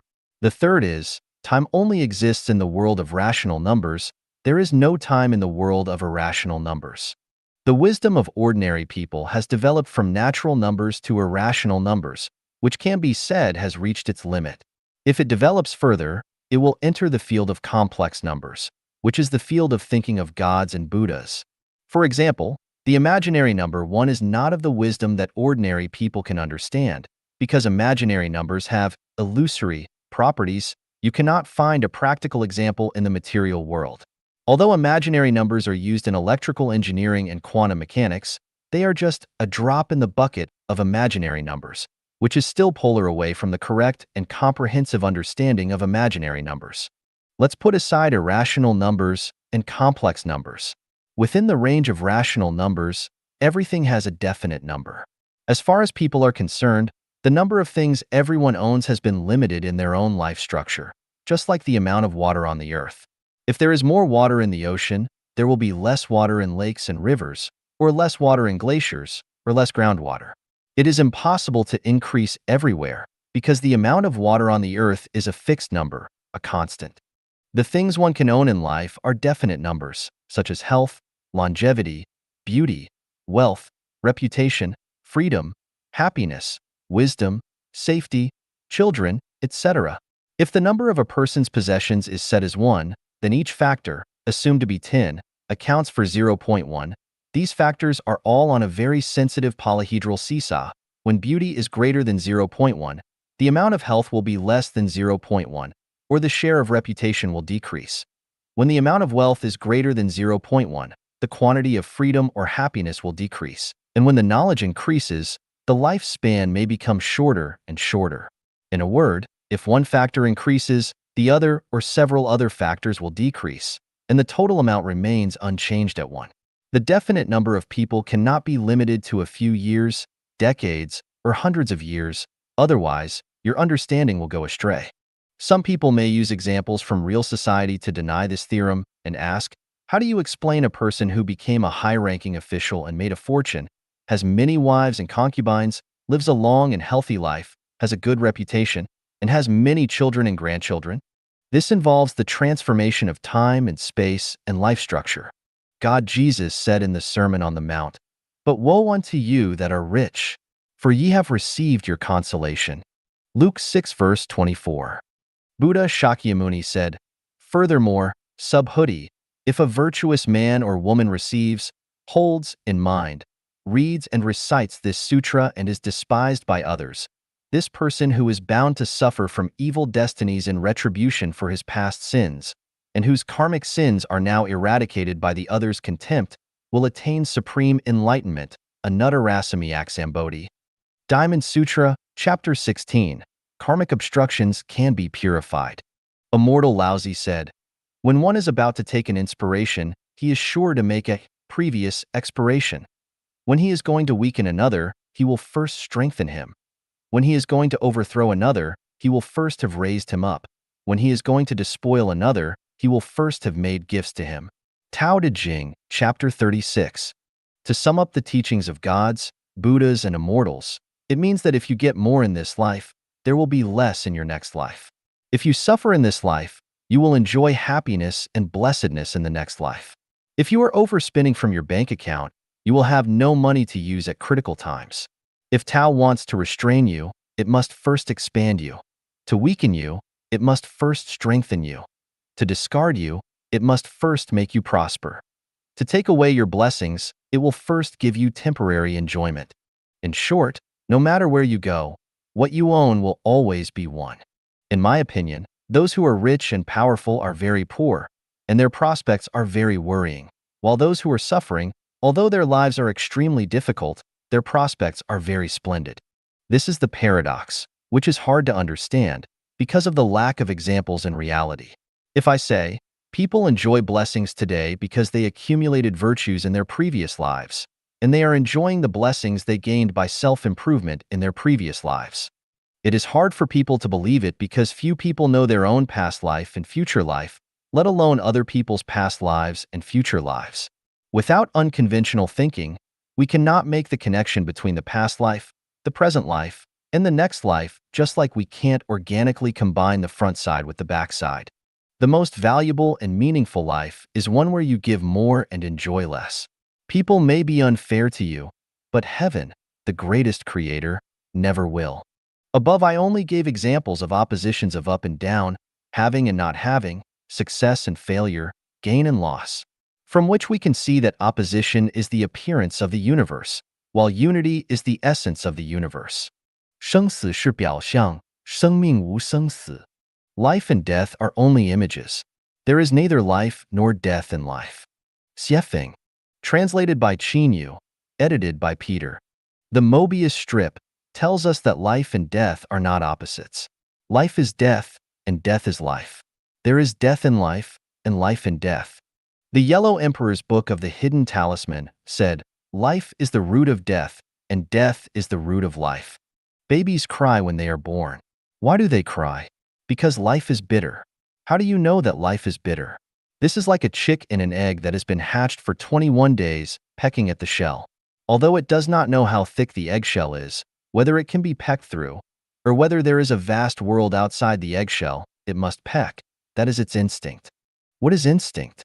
Instinct is a kind of innate performance that biosystems can make without learning, such as chickens and eggshells pecking at them, bees making honey, migratory birds migrating with the seasons, mice digging holes, roosters crowing, etc. Babies cry as soon as they are born, and they know how to suck a breast. This is also an instinct.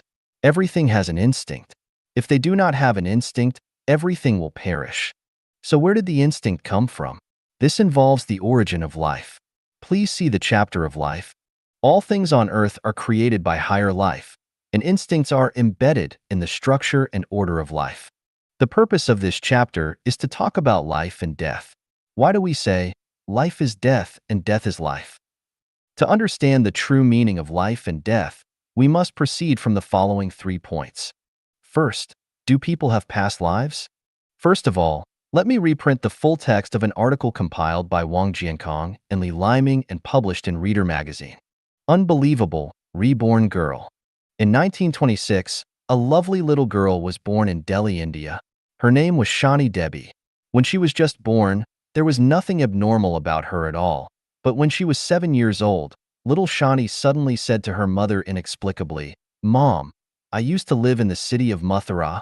She also enthusiastically told her mother about Mathura and the situation at her home then. Later, Shanti mentioned this matter several more times. The parents were very worried when they saw their 7-year-old daughter talking about something irrelevant, so they took her to see a doctor. The doctor was puzzled after hearing Shanti's narration. It's really strange.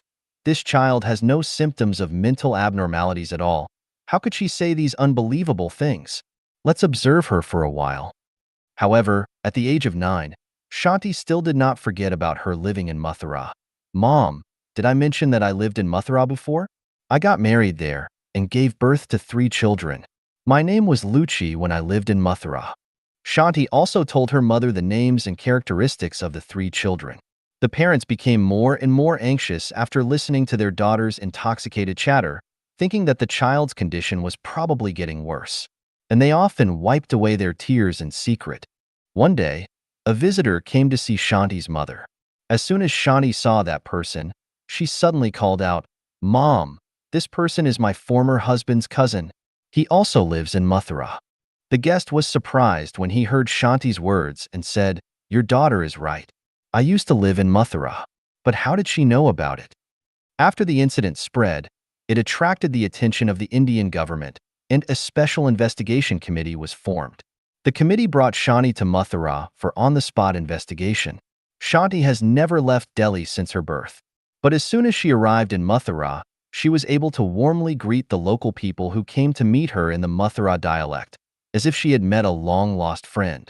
When she came to the door of a house, she stopped suddenly and said to others, "This is the house I used to live in."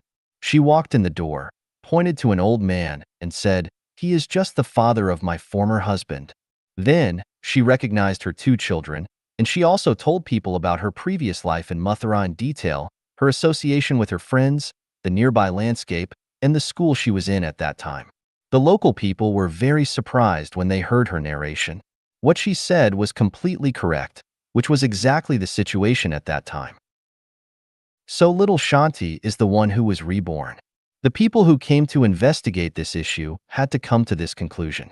In India, the ancient Buddhist country, there are really many reborn people. Swarata Misho is one of them.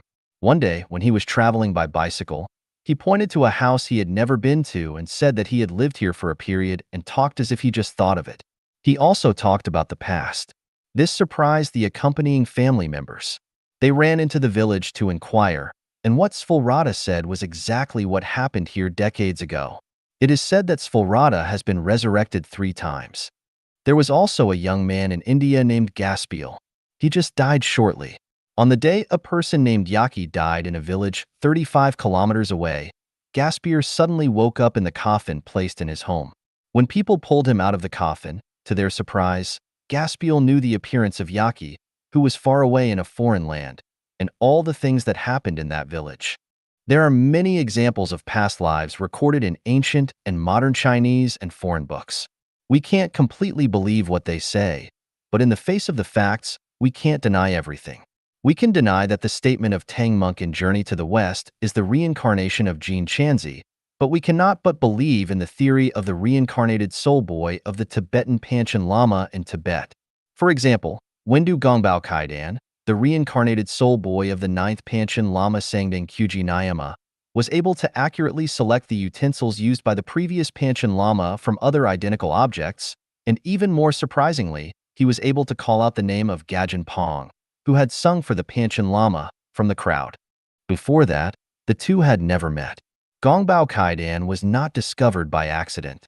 After the 9th Panchen Lama passed away, the Panchen Xingyuan, an organization dedicated to protecting the personal safety of the Panchen Lama of Tibetan Buddhism, began to search for his reincarnated soul boy. After several screenings and selections among the 17 possible reincarnated soul boys, 6 were initially identified. After many more procedures, it was finally identified that Kutinj Longgar Gyatso was the reincarnated soul boy of the 9th Panchen Lama. However, Kutinj Longgar Gyatso suddenly died of an illness. Why did he die suddenly? Because the real reincarnated soul boy was not him, but someone else. Having no choice, the Panchen Kinpo Conference Hall took the remaining 5 possible reincarnated soul boys to Kumba Monastery. They wrote the soul boys' names on papers, wrapped the papers in tsampa, kneaded the tsampa into balls, and put them into a gold bottle. After a series of prayers and other activities, they shook the gold bottle in front of the public. A pill jumped out of the gold bottle during the shaking. They opened it, and it was Wendu Gongbao Kaidan's name on it. In fact, anyone who was a human being in the last life and reincarnated as a human in the next life will definitely have a feeling of déjà vu about a place suddenly and dimly in your life. In some places, although you have never been there, once you arrive, they must be reflected in your subconsciousness. You don't know what's going on, you just feel as if you have been here before. Of course, if you were an animal in your previous life, you will not have this kind of memory, but you must have a special love for a certain animal, and you are particularly disgusted or afraid of some animals. If you were a celestial in the 1,000-year world or the 10,000-year world, you will not have this kind of hazy memory, but you will definitely hate the selfishness of human society and subconsciously feel that you don't belong to this world.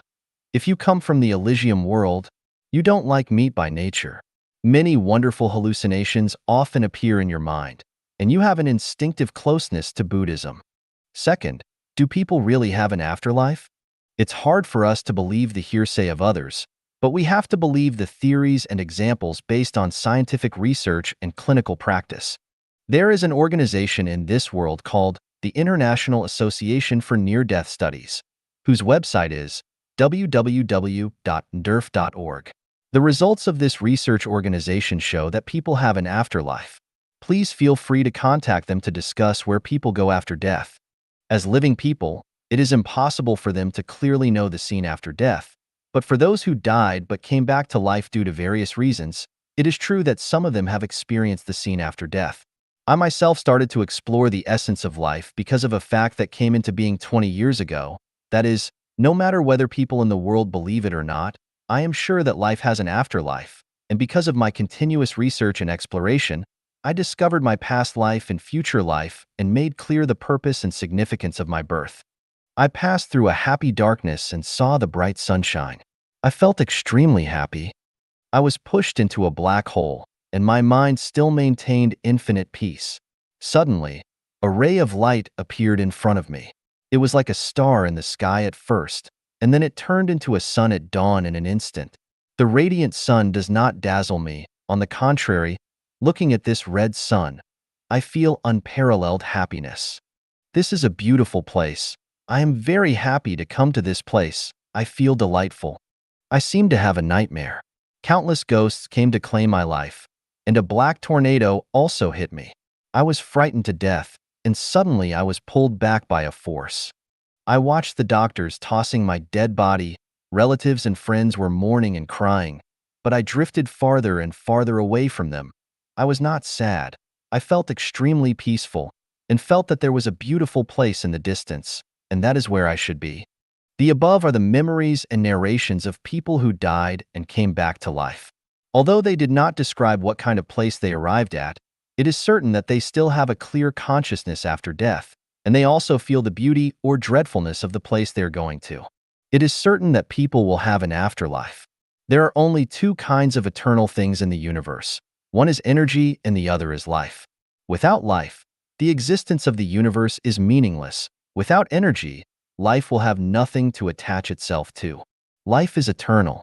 The so-called death is just the transformation of the life carrier. After the body of life dies, the spiritual body of life will enter another life carrier. After a dog dies, it may be reincarnated as a human being. Then, as a dog, it died, but it was born again as a human being. That is to say, life is the root of death, and death is the root of life. Where there is no death, there is no birth. Where there is no birth, there is no death. If the life of a dog does not die, then the life of a human cannot be born. To be born in the 1,000-year world, the life in the mortal world must die, and life cannot step into two rivers at the same time. So, what is the meaning of in life there is death, in death there is life? We know that the aging of the body is gradual and unconscious. If we take photos of the life mileage from birth to death every day, by taking out two adjacent photos and comparing them, you cannot see the difference between the two at all. However, if you compare the photos with the ones which were taken after a period of time, such as 1 month or a year, you can clearly see the difference between them. That is to say, life is dying every moment. In life there is death. So, is there life in death? Yes, there is life in death. We already know that life is eternal, and people have an afterlife. So what factors will determine our afterlife? Is becoming a cow, a pig, a human, an immortal, or a Buddha in the next life accidental or inevitable? We know that every result has an early cause. It is impossible for anyone to suddenly become a president. A desert will not suddenly become an oasis, and a tadpole will not suddenly become a frog. The change is gradual, but the result may be sudden. For a person to reincarnate as a beast in the next life, he needs to continue to do evil, to squander and waste. He needs not only to spend all the savings in his life bank, but also overspend and leave a deficit. Otherwise, he will not be able to reincarnate as a beast in his next life. In the same way, if a person wants to become a Buddha, he must consciously and voluntarily reach the point of having nothing. Not only can he not own money, fame, property, beautiful women, family, status, etc., but he must also not be obsessed with a certain concept or have disputes with common people, and of course he must not kill or eat meat. If you want to go to the 1,000-year world in your next life, your humanity must be perfect. So, are there any signs that indicate what kind of reincarnation criteria a person has reached at the time of his death? Yes, that are the different structures of neurons in the central nervous system of the brain at the time of death. Different structures have different colors. If a color scanner can be invented when a person dies, open his neurocranium and you can see the color of his brain with the scanner. If it is colorful, it can be concluded that his life has gone to the 10,000-year world. If it is purple, he has gone to the Elysium world. If it appears red or green or blue, he must have gone to the 1,000-year world. If it appears white, he will be reincarnated as a human. If it shows a faint dark color, he will enter the animal world in the next life. If it is black, he will definitely go to the netherworld, or the frozen layer, or to the inflaming layer. In short, life and death are only images. Life has neither life nor death. Just like Seth said, death is not the end of life. 物种是进化来的吗？ Did life evolve from non-life? Xiefeng. Translation edited by Qinyo. Let's examine the validity of the evolutionist perspective, with Darwin as their pioneer, on the origin of species. Upon rejecting the Big Bang Theory and the notion of life arising accidentally from water, and upon analyzing the theory of evolution, we realize its shaky foundation. Without the birth of life, can evolution truly exist? Where do eggs come from without chickens? And without eggs, where does the chicken come from? Like how DNA formation depends on protein formation, without initial protein presence, DNA cannot form. Which came first, protein or DNA? The core tenets of the theory of evolution are as follows. Before evolution, there must be at least one or several lives. These one or several lives have evolved into a diverse array of life forms on Earth today. Organism evolution results from heredity, variation, and natural selection. Evolution follows the logic of natural selection, survival of the fittest, the law of the jungle, selecting the superior and eliminating the inferior. When a species cannot adapt to its environment, or when the environment does not support a species' survival, it evolves into another species. Due to brutal competition and survival of the fittest, the weak are naturally eliminated, leaving behind only the strong. This implies that low-energy forms fade while high-energy forms emerge. From these aspects, we can deduce the following. Earthworms, flies, turtles, dung beetles, cobras, dogs, humans, etc., originate from the same ancestor. Due to deteriorating ecological conditions, to ensure species reproduction, some dinosaurs evolved into humans, while others became lions and wolves. Since weaker organisms are naturally eliminated, all insects are weaker than birds and will evolve into birds or more powerful animals. Similarly, herbivores, weaker than carnivores, will evolve into carnivores for species reproduction. Carnivores, weaker than humans, will undoubtedly evolve into humans for survival. The final outcome of survival of the fittest is that all insects and animals will eventually evolve into humans. Regarding humans, the strong prey on the weak and the fittest survive. People survive by plundering and killing each other. Strong nations only remain invincible by eliminating the weak. All plundering and killing wars in history align with the theory of evolution. Acts of kindness toward other species appear cruel within one's own race. Conversely, cruelty toward other species is seen as kindness within one's own race. Whether it's burning, killing, looting, or cheating, any means to eliminate the weak and strengthen oneself are justified. Hence, Hitler's actions were 100% correct. Humans will continue to evolve. Eventually, wings will grow on their backs, eyes on the back of their heads, and they will breathe out fireworks and emit laser light from their eyes. Further analysis is unnecessary. Based on the 10 outcomes mentioned above, we can assess the viability of the theory of evolution. As we observe humans becoming smarter and more capable with each generation, we assume human evolution. However, this increased capability depends entirely on accumulated knowledge, and the essence of human life has remained unchanged since ancient times. Our genes, as human beings, have not changed. Our ancestors had 2 eyes, and we still do. Our blood was red then, and it remains red now. Our body structure has not gained or lost any organs or parts compared to our ancestors. If modern children could run like deer or zebras at birth, it would confirm human evolution. If monkeys and apes' brains are similar to humans in learning, memory, and thinking, we can deduce that humans evolved from monkeys. I will delve further into the topic of biological evolution in future chapters, particularly in the Greatest Creator chapter of Life Genuine. I encourage you to continue contemplating this issue. Meng Qir, The Blind Zone. Xiefeng.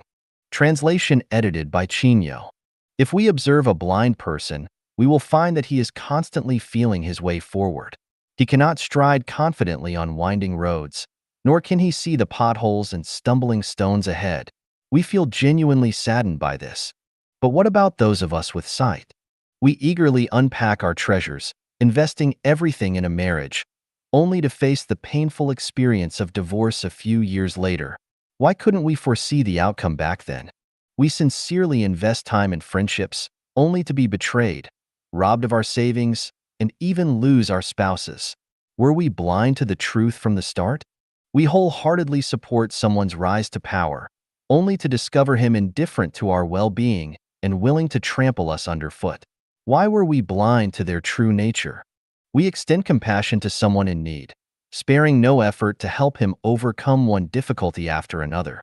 However, once his wounds are healed, he turns around to bite us, not only stealing our wealth but also spreading rumors and slandering us, portraying us as worthless.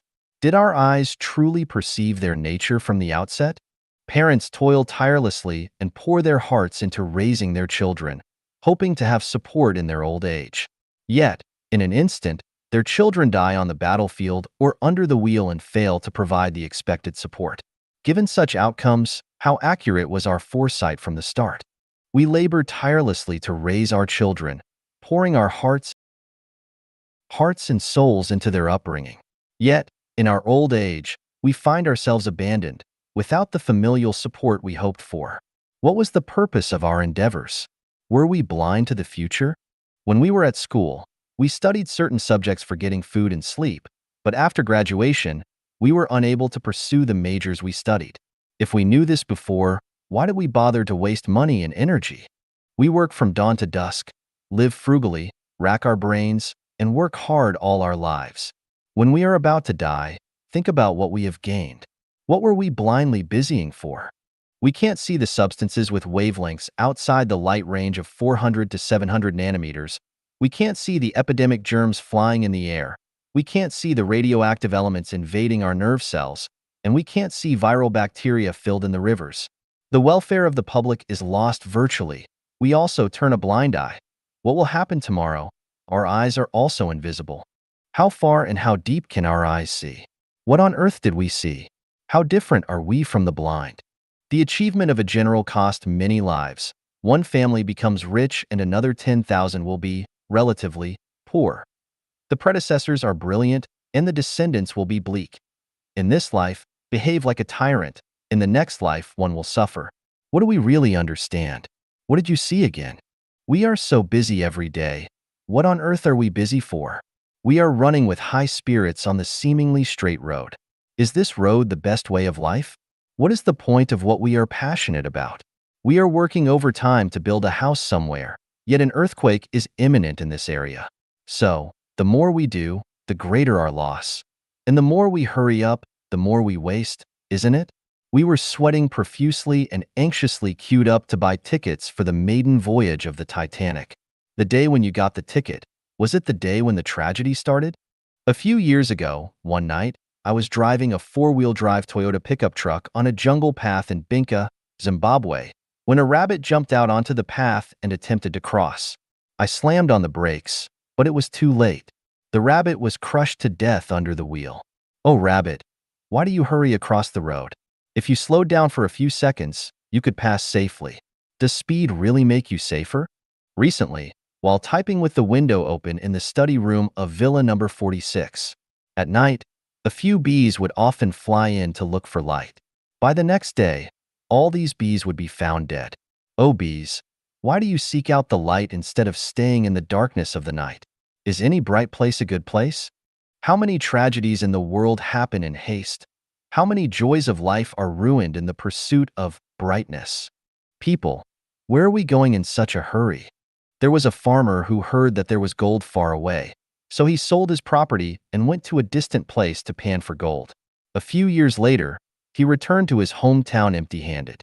Upon returning to his hometown, the first news he heard filled him with regret.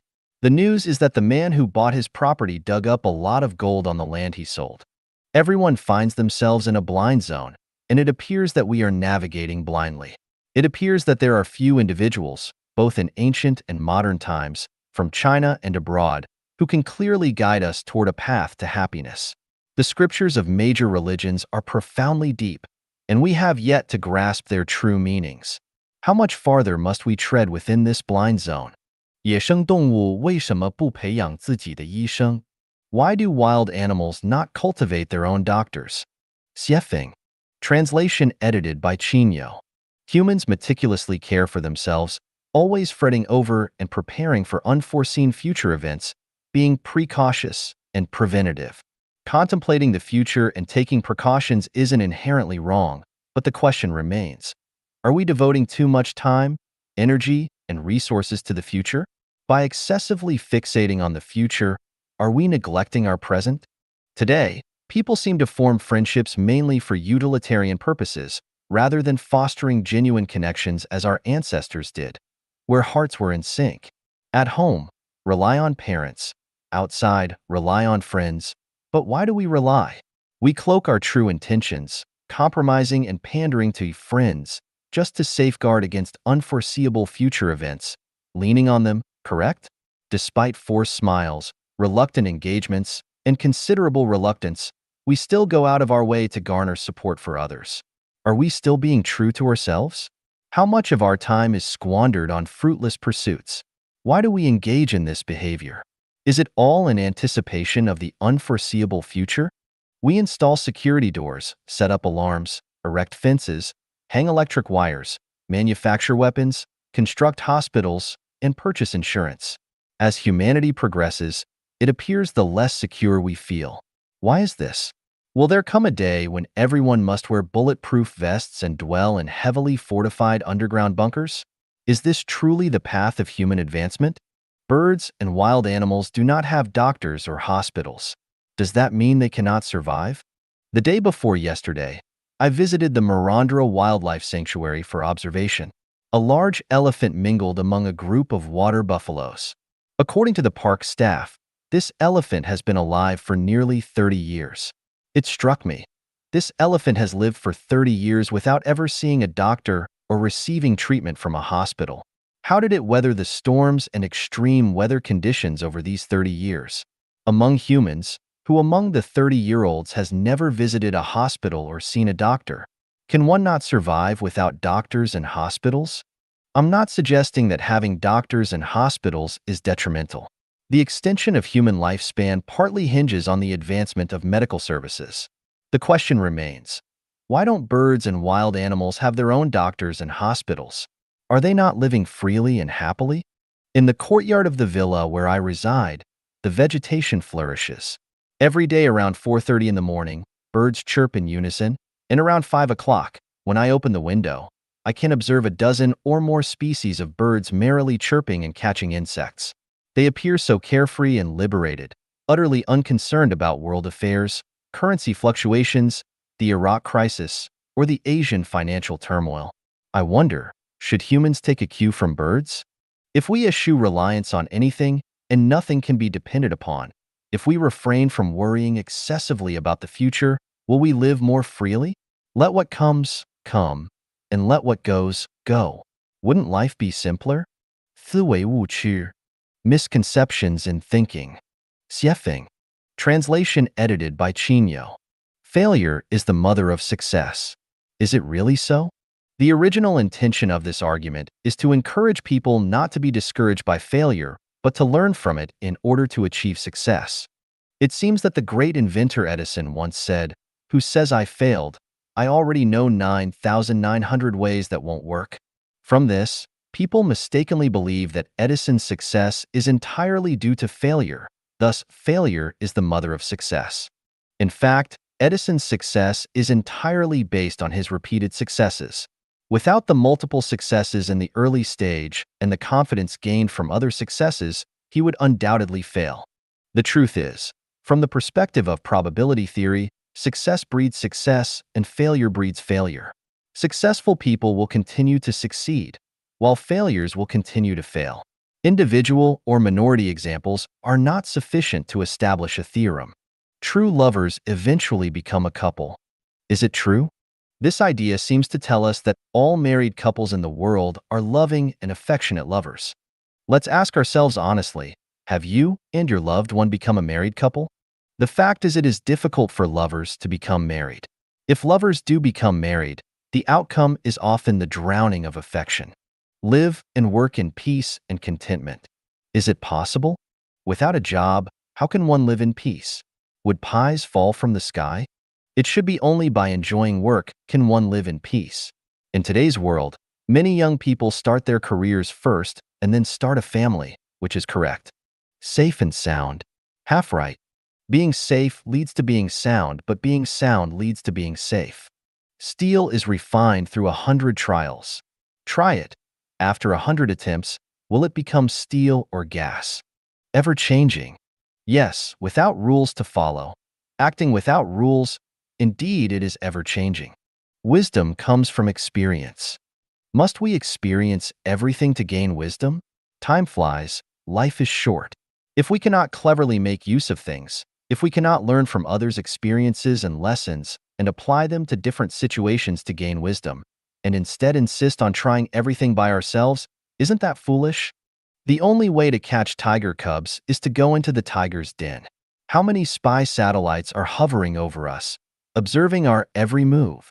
With interconnected computers, the world situation can be observed in an instant. In this era, do we still need to risk our lives to catch tiger cubs in their dens? Truth lies in the coffin. Don't expect to find truth just by closing the coffin. People will review history from thousands of years ago for comments. We should still follow Tao and not care about the content of the eulogy when we die. Associate with the wise and you become wise. Associate with the foolish and you become foolish. Nuns think about having a drink in the lively place, and prostitutes want to get away early and cultivate virtue. There are many corrupt officials among the emperor's followers, and there is justice among the gangsters.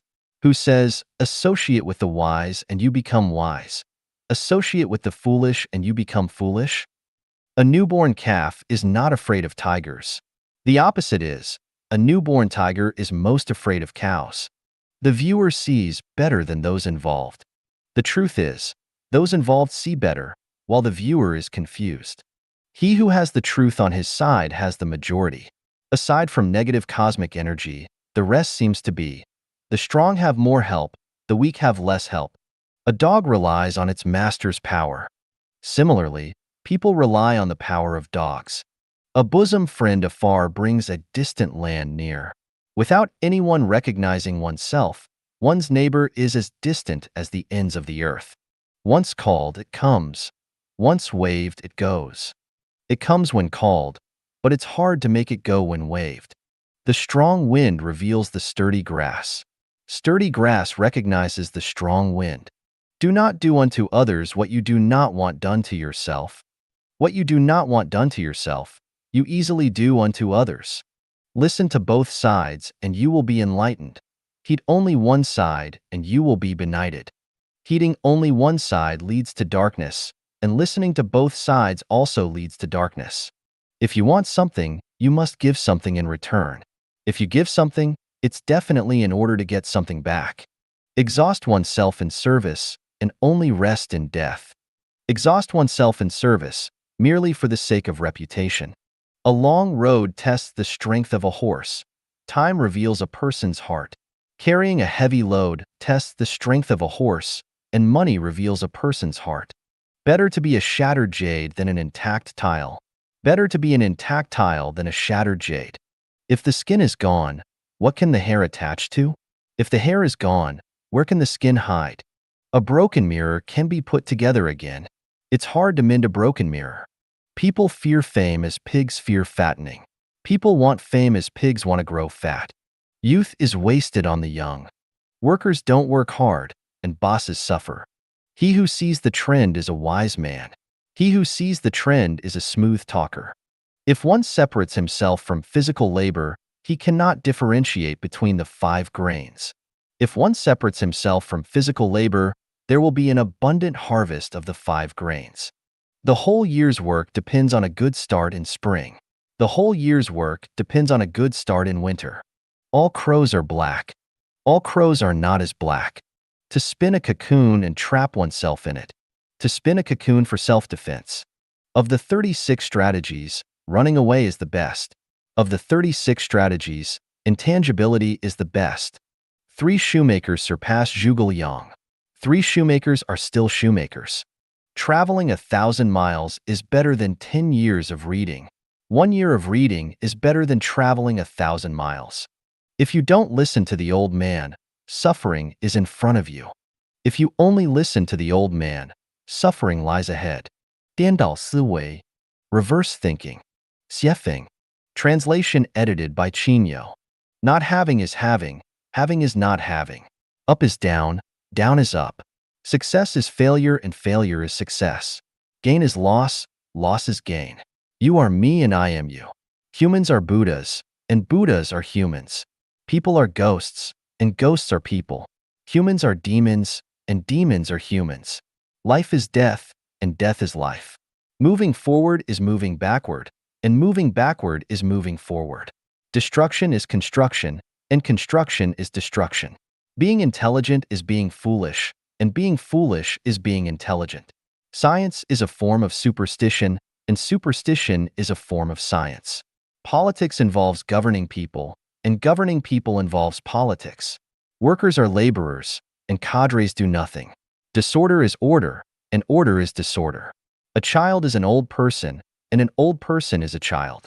The infinitely large tends towards the infinitely small, and the infinitely small tends towards the infinitely large. The darker the place, the brighter it seems, yet the brighter it appears, the darker it becomes. The slower, the faster, and the faster, the slower. The richer one is, the more distressed one becomes, and the more powerful one is, the more dangerous one becomes. The kinder you are, the more foolish you may seem, yet the more foolish you appear, the wiser you may be. The poorer one is, the less trustworthy one is perceived, and the richer one is, the greedier one becomes. The more useless something seems, the more useful it may be, and the less one possesses, the freer one may be. The more enticing something appears, the more it may consume one's life, and the more delectable something seems, the more it may harm one's health. The more one has, the more one will gain, and the less one has, the less one will be bestowed. Looking at people from afar, they appear beautiful, but up close, they seem ugly. Similarly, pigs appear hateful from a distance, yet charming up close.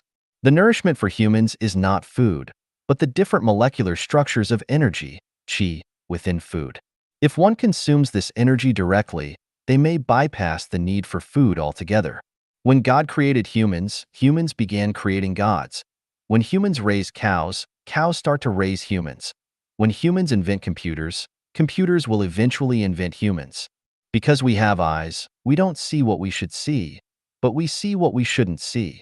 Because we have mouths, we don't eat what we should eat, but we eat what we shouldn't eat.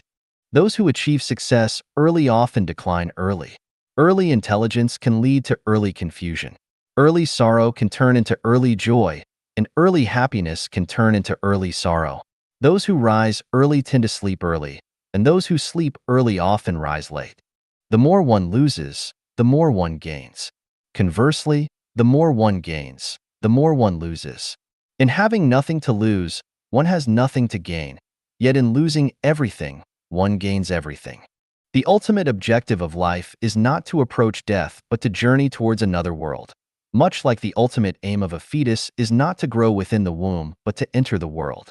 Thus, human society acts as a grand womb, through which individuals must pass, seemingly through the gateway of death, to reach another world. Consequently, death is not the end, but rather the beginning. The you in dreams is not your true self. The true self slumbers in the real world. Similarly, the you in the present is not the true self. The true self is sleeping in another world. The dream, you, is unaware that your real self is slumbering in the real world, just as the present you is unaware that the true self sleeps in another world. Upon awakening, the dream ends. When the true self awakens in another world, life concludes. If one dies suddenly, it is because the true self in another world did not awaken naturally but was abruptly awoken by others. Thus, regardless of age or manner, death is not an inherently negative event, and the living need not sorrow but should rejoice in their timely cessation of illusion. From the perspective of conventional thinking, the sun unquestionably revolves around the earth, as observed rising from mountains, water, and the horizon, and setting on the opposite side at dusk. The ancient text, Shan Hai Jing, contains a fable titled Quafu Chasing the Sun, wherein the protagonist Quafu perishes due to his adherence to conventional thinking. Similarly, Copernicus was burned alive for expressing a treasonous and heretical notion. The Earth revolves around the Sun, rather than the Sun around the Earth. Consequently, conventional thinking is often the folly of fools. We frequently refer to sea level, yet it is not a level surface but rather a curved one. When traveling by Boeing 747 from Johannesburg to Hong Kong via Bangkok, the altitude of the plane remains relatively constant, leading us to assume it flies straight and parallel. However, the flight path is not linear but rather curved. You take a globe, imagine yourself standing in Oslo, Norway, and then picture the people in Cape Town, South Africa. Can you tell me who is on top, who is on the bottom? If you consider yourself on top, then the people in Cape Town would be below. Since they are below, and everyone's feet are planted on the earth, it is without doubt that the people in Cape Town live with their heads facing down. However, when you visit Cape Town, you find that people are heads up, making it seem like the people in Oslo are the ones with their heads down. Thus, our conception of up and down may be erroneous. Though we claim airplanes soar in the sky, changing spatial perspectives reveals they travel beneath the earth. Extending from the spatial positions of up and down to the abstract concepts of high and low, we often say, the greater the hardships endured, the more esteemed the person, man struggles upwards, water flows downwards. This erroneous perception of hierarchy makes people forget the meaning of life, trapped in the quagmire of upward ascent since childhood, unable to extricate themselves. By the time old age approaches, they still don't understand, remaining confused, thus muddling their once very beautiful lives. The more energetic a person is, the more susceptible they are to straying from the path, and the smarter and more talented a person is, the easier it is for them to become ensnared in the mundane. Conversely, those who are frequently ill, seemingly hopeless, are more likely to grasp the truth. This is reflected in the Taoist saying, illness breeds Tao in the mind, and the reason lies therein. Let's look at time again. We say, today is March 3, 2004, and 10 years from today will be March 3, 2014. Upon waking in the morning, we glance at the clock and exclaim, ah, it's already 7 o'clock. When conversing with friends, one might remark, time flies so quickly. I'm almost 40 years old. We feel as though we're swimming in the vast ocean of time. Life is fleeting, and the years are unforgiving. The older one gets, the more prone they are to sighs and regrets. The sunset is infinitely good, but it's almost dusk. Knowing today, why regret yesterday? Time, like a demon or cancer cell, consumes people's happiness, hope, and lives. But let me ask you, where does time come from? Does time truly exist in the universe? Is time really so precious? You may find yourself perplexed.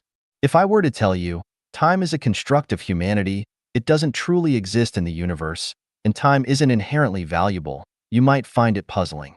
If I were to further assert, you've created time as this specter, this illusion, to intimidate and torment yourself, you might begin to question my sanity. Delving deeper, have you ever dreamt of deceased loved ones? The relatives you see in your dreams aren't truly dead. They've merely transitioned to a different realm of existence or shifted to another space.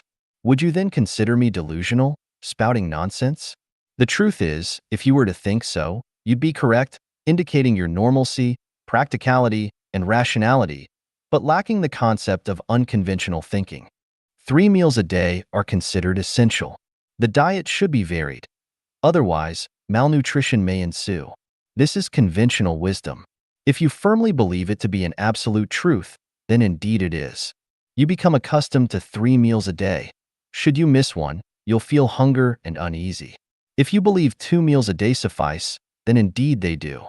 If one day you were to consume an extra meal, you'd experience stomach discomfort. If you believe 1 meal a day is adequate, then it is. Regarding food, if you subscribe to the theories of nutritionists, you'll include chicken, duck, fish, various fruits, vegetables, etc. in your diet. If you adopt a diet that is too simplistic, it will result in your physical and mental emaciation, accompanied by fatigue. But if you reject the conventional nutritionist's approach, believing that consuming only one egg and a glass of milk per day provides ample energy, then indeed it does. Furthermore, if you firmly believe that subsisting on a spoonful of honey, an apple, and an adequate amount of spring water per day is sufficient, then it is. Should you believe that abstaining from food and drink altogether, existing as your own cosmic entity, allows for longevity, then you've grasped the mechanics of animal hibernation, attaining the wisdom of Bodhidharma. Expanding upon this, should you experience faint stomach pains one day, subsequently suspecting stomach cancer and thinking daily, "Oh no, I have stomach cancer," within 3 months, a medical examination confirms your fears. Conversely, after an examination reveals lung cancer, should you firmly assert, "This cannot be lung cancer. My lungs are perfectly healthy, and there's no way I could have lung cancer," 3 months later, the lung cancer dissipates. The key lies in the power of the mind. It only works when one believes sincerely. With sincerity, one can split gold. I'm old. I'm no longer capable. I'm already 40. What else can I do? This life is what it is. If there's an afterlife, I must. I'm already 80. This illness cannot be cured. This is impossible. This is too fantastical. These sentiments, born of conventional thinking, lead one down a path of negativity, a suicidal mindset, a misconception of human nature, a spreading virus. Some may argue, I'm already in my 70s, nearing the end. Even if I were to break free from conventional thinking, what good would it do? Let me tell you, every day of a person's life, every age, marks both an end and a new beginning. Each day heralds the birth of a new self. People can live not only to 100, but even 200 years. The reason for disbelief lies in the millennia of conventional thinking constraining minds and thoughts, coupled with the misleading notions of shallow science, claiming a pituitary gland at the back of the brain secretes a fluid controlling lifespan and asserting that humans undergo only 7-cell divisions from birth to death. These are all negative inductions. Be practical and realistic. Don't aim too high. Human lives rarely exceed 70. You're almost 80. Be content. Do you really believe in a second youth? The next time someone dares to preach such wisdom, tell them to take their ignorant babble elsewhere. An elephant can be tied to a stake with only a thin rope. A farmer can be tied to the ground with only a bit of land. A worker can be tied to a workshop with only a few sets of tools and a workplace. An intellectual can be tied to a job with only a few hundred yuan salary in the hope of being promoted. A businessman can be tied to a business field with only a little profit. A follower of a religion can be bound within a certain religion by a scripture, and an official can be tied to a post with only one position. The moral creed of children whose parents are still alive should not travel too far away from their parents has tied a high school outstanding classmate of mine near his home forever. The absurd causal preaching of there are 3 forms of unfilial conducts, having no male heir is the gravest of the 3, has made countless respectable people suffer from inner torment forever. For their parents, for relatives and friends, for children, for traditional virtues, for reputation, countless men and women who do not love each other silently endure and live together for a lifetime. Everyone is more or less tied by invisible ropes, and everyone's mind is covered by an invisible net of thinking. Everyone is carrying a heavy cross, but they can't feel it. Or they can feel it, but do not have the strength and courage to break through the fetters. Seeing that the people around them are living like this, they feel at ease, get used to it, become numb, so they bear it. Someone asked me, it's easy for an elephant tied by a string to break free, but where will it go if it breaks free? Yes, if you break free, where can you go? With no fodder, no jobs, no wages, no position, and even no housing and the surrounding relationships, how can one survive?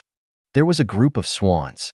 Every autumn, they flew over thousands of mountains and rivers in a group, singing songs all the way, admiring the green mountains and blue waters under their wings, and going to the far south to open up new living areas. A few of them were captured and fed by humans. They grew fatter and fatter, having no worry about food and drink, and carefree. Even in the cold wind and snow, there was a shelter protecting them from the wind. As time went by, They got used to the food given by the master and got used to the joy with the chickens, ducks, pigs, and dogs. Their brothers and sisters flew back the next year, and they met with a burst of kisses and hubbub. Autumn was here again, and the brothers and sisters came to encourage them to fly to the warm south together. But they advised their brothers and sisters in turn, "Stay here, there is food, drink, and housing here. Why bother to fly back and forth every year? Besides, the place you fly to may not necessarily be lush with water and grass. Even if the food is abundant, you have to find food yourself. How can it compare to us here having food and drink and being free and easy?" The brothers and sisters shook their heads in puzzlement. One by one, they spread their wings and flew away. In the third year, spring had come, and the flowers were in bloom. The brothers and sisters flew back again with singing. But except for 2 nephews and nieces, their original brothers and sisters were nowhere to be seen. They asked their dirty nephew, "Where did your uncles and aunts go?" The lame niece rushed to cry. A few uncles were killed by the master to entertain guests. Other uncles were killed by the mistress, saying that she wanted to nourish her body, and the aunts were taken away by relatives and friends of the family. Don't know whether they are still alive. When I was grabbing food with the puppy, my leg was bitten by the mother dog. What should my brother and I do now? As she spoke, she squatted on the ground in despair. All the swans came around at once, stroked and comforted with their white wings. "Children, don't cry. We will take you out of here this autumn." "Where can we go?" asked the poor nephew. Long-term habits have formed a fixed thinking. Once the thinking is fixed, it is difficult to break through. Let's look at another phenomenon. The wholly devoted state of Africans praying for blessings. Groups and groups of Africans on the African land are all dressed in white clothes, regardless of the wind or rain. They go to the big tree or kneel on the grass to repent and pray. What kind and honest people! The wholly devoted state of Africans praying for blessings. Groups and groups of Africans on the African land are all dressed in white clothes, regardless of the wind or rain.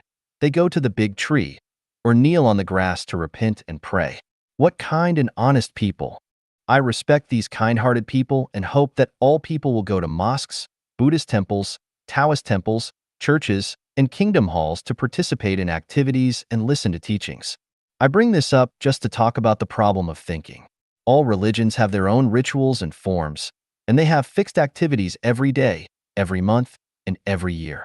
What I want to ask is, can these rituals, forms, and activities alone enable you to be liberated, reborn in heaven, in the Elysium world, or the Millennium world? I have no objection to your beliefs.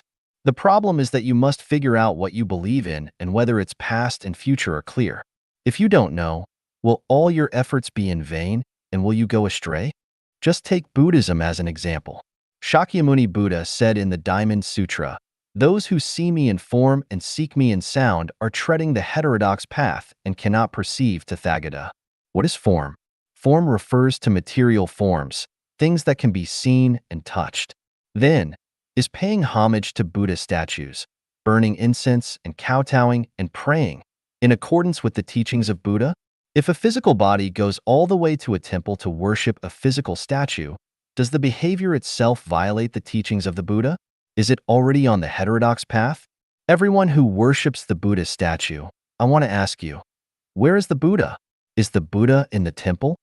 If you don't have Buddha in your heart, even if you travel all over the world, you can't find Buddha.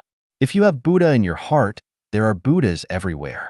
If you really want to worship Buddha, you must keep in mind the teachings of Buddha. First, worship Buddha in your heart and learn from Buddha in speech and behavior. Only in this way can you understand the principles of Buddhism, perceive the nature of Buddha, and finally become a Buddha. Worship that emphasizes form but ignores content is a kind of blasphemy against gods and Buddhas. Rituals and forms are a kind of restraint, a kind of pretense, just to strengthen people's beliefs, and a means and process of dissemination. Whether you attain Tao depends entirely on your own psychology and actions. If you don't have it in your heart, it is useless, and not even if you burn incense and kowtow every day, go to temples and Taoist churches to worship statues of gods every day. If you have it in your heart, Even if you have never been to a temple or church, you can become a loyal disciple of gods and Buddhas. Due to the limitation of conventional thinking, most people think that gods and Buddhas are in temples, Taoist temples, and churches, or in some places that are indefinable. They believe that as long as they participate in religious activities and hold ceremonies, they can get the blessings of gods and Buddhas, and their merits and virtues are fulfilled, and they will attain the state of spiritual immortality. It is actually very wrong. In fact, gods and Buddhas are one with humans, and gods and Buddhas are on us, and gods and Buddhas cannot be deceived. Everyone has divinity and Buddha nature and interacts with the gods and Buddhas in other dimensions. Whether we can go to the space of gods and Buddhas after death is entirely determined by the response information waves we send out from our body and the intensity of the visible light colors which we have but cannot be seen and distinguished by the naked eye. Just like a networked computer, the program has been determined, and it all depends on how you apply it. It is impossible to get away with it if you want to be opportunistic. The great world seems chaotic, complicated, unpredictable, and elusive, but it is actually very simple. Our every word, deed, every action, every thought is recorded on our body without omission. Even in the pitch dark night, one does things secretly, thinking that the gods do not know it, and the ghosts do not notice it. In fact, the information waves and light emitted from us have changed and have been clearly revealed. Divine punishments, though slow, are always sure. With big meshes yet letting nothing slip through, who can you fool?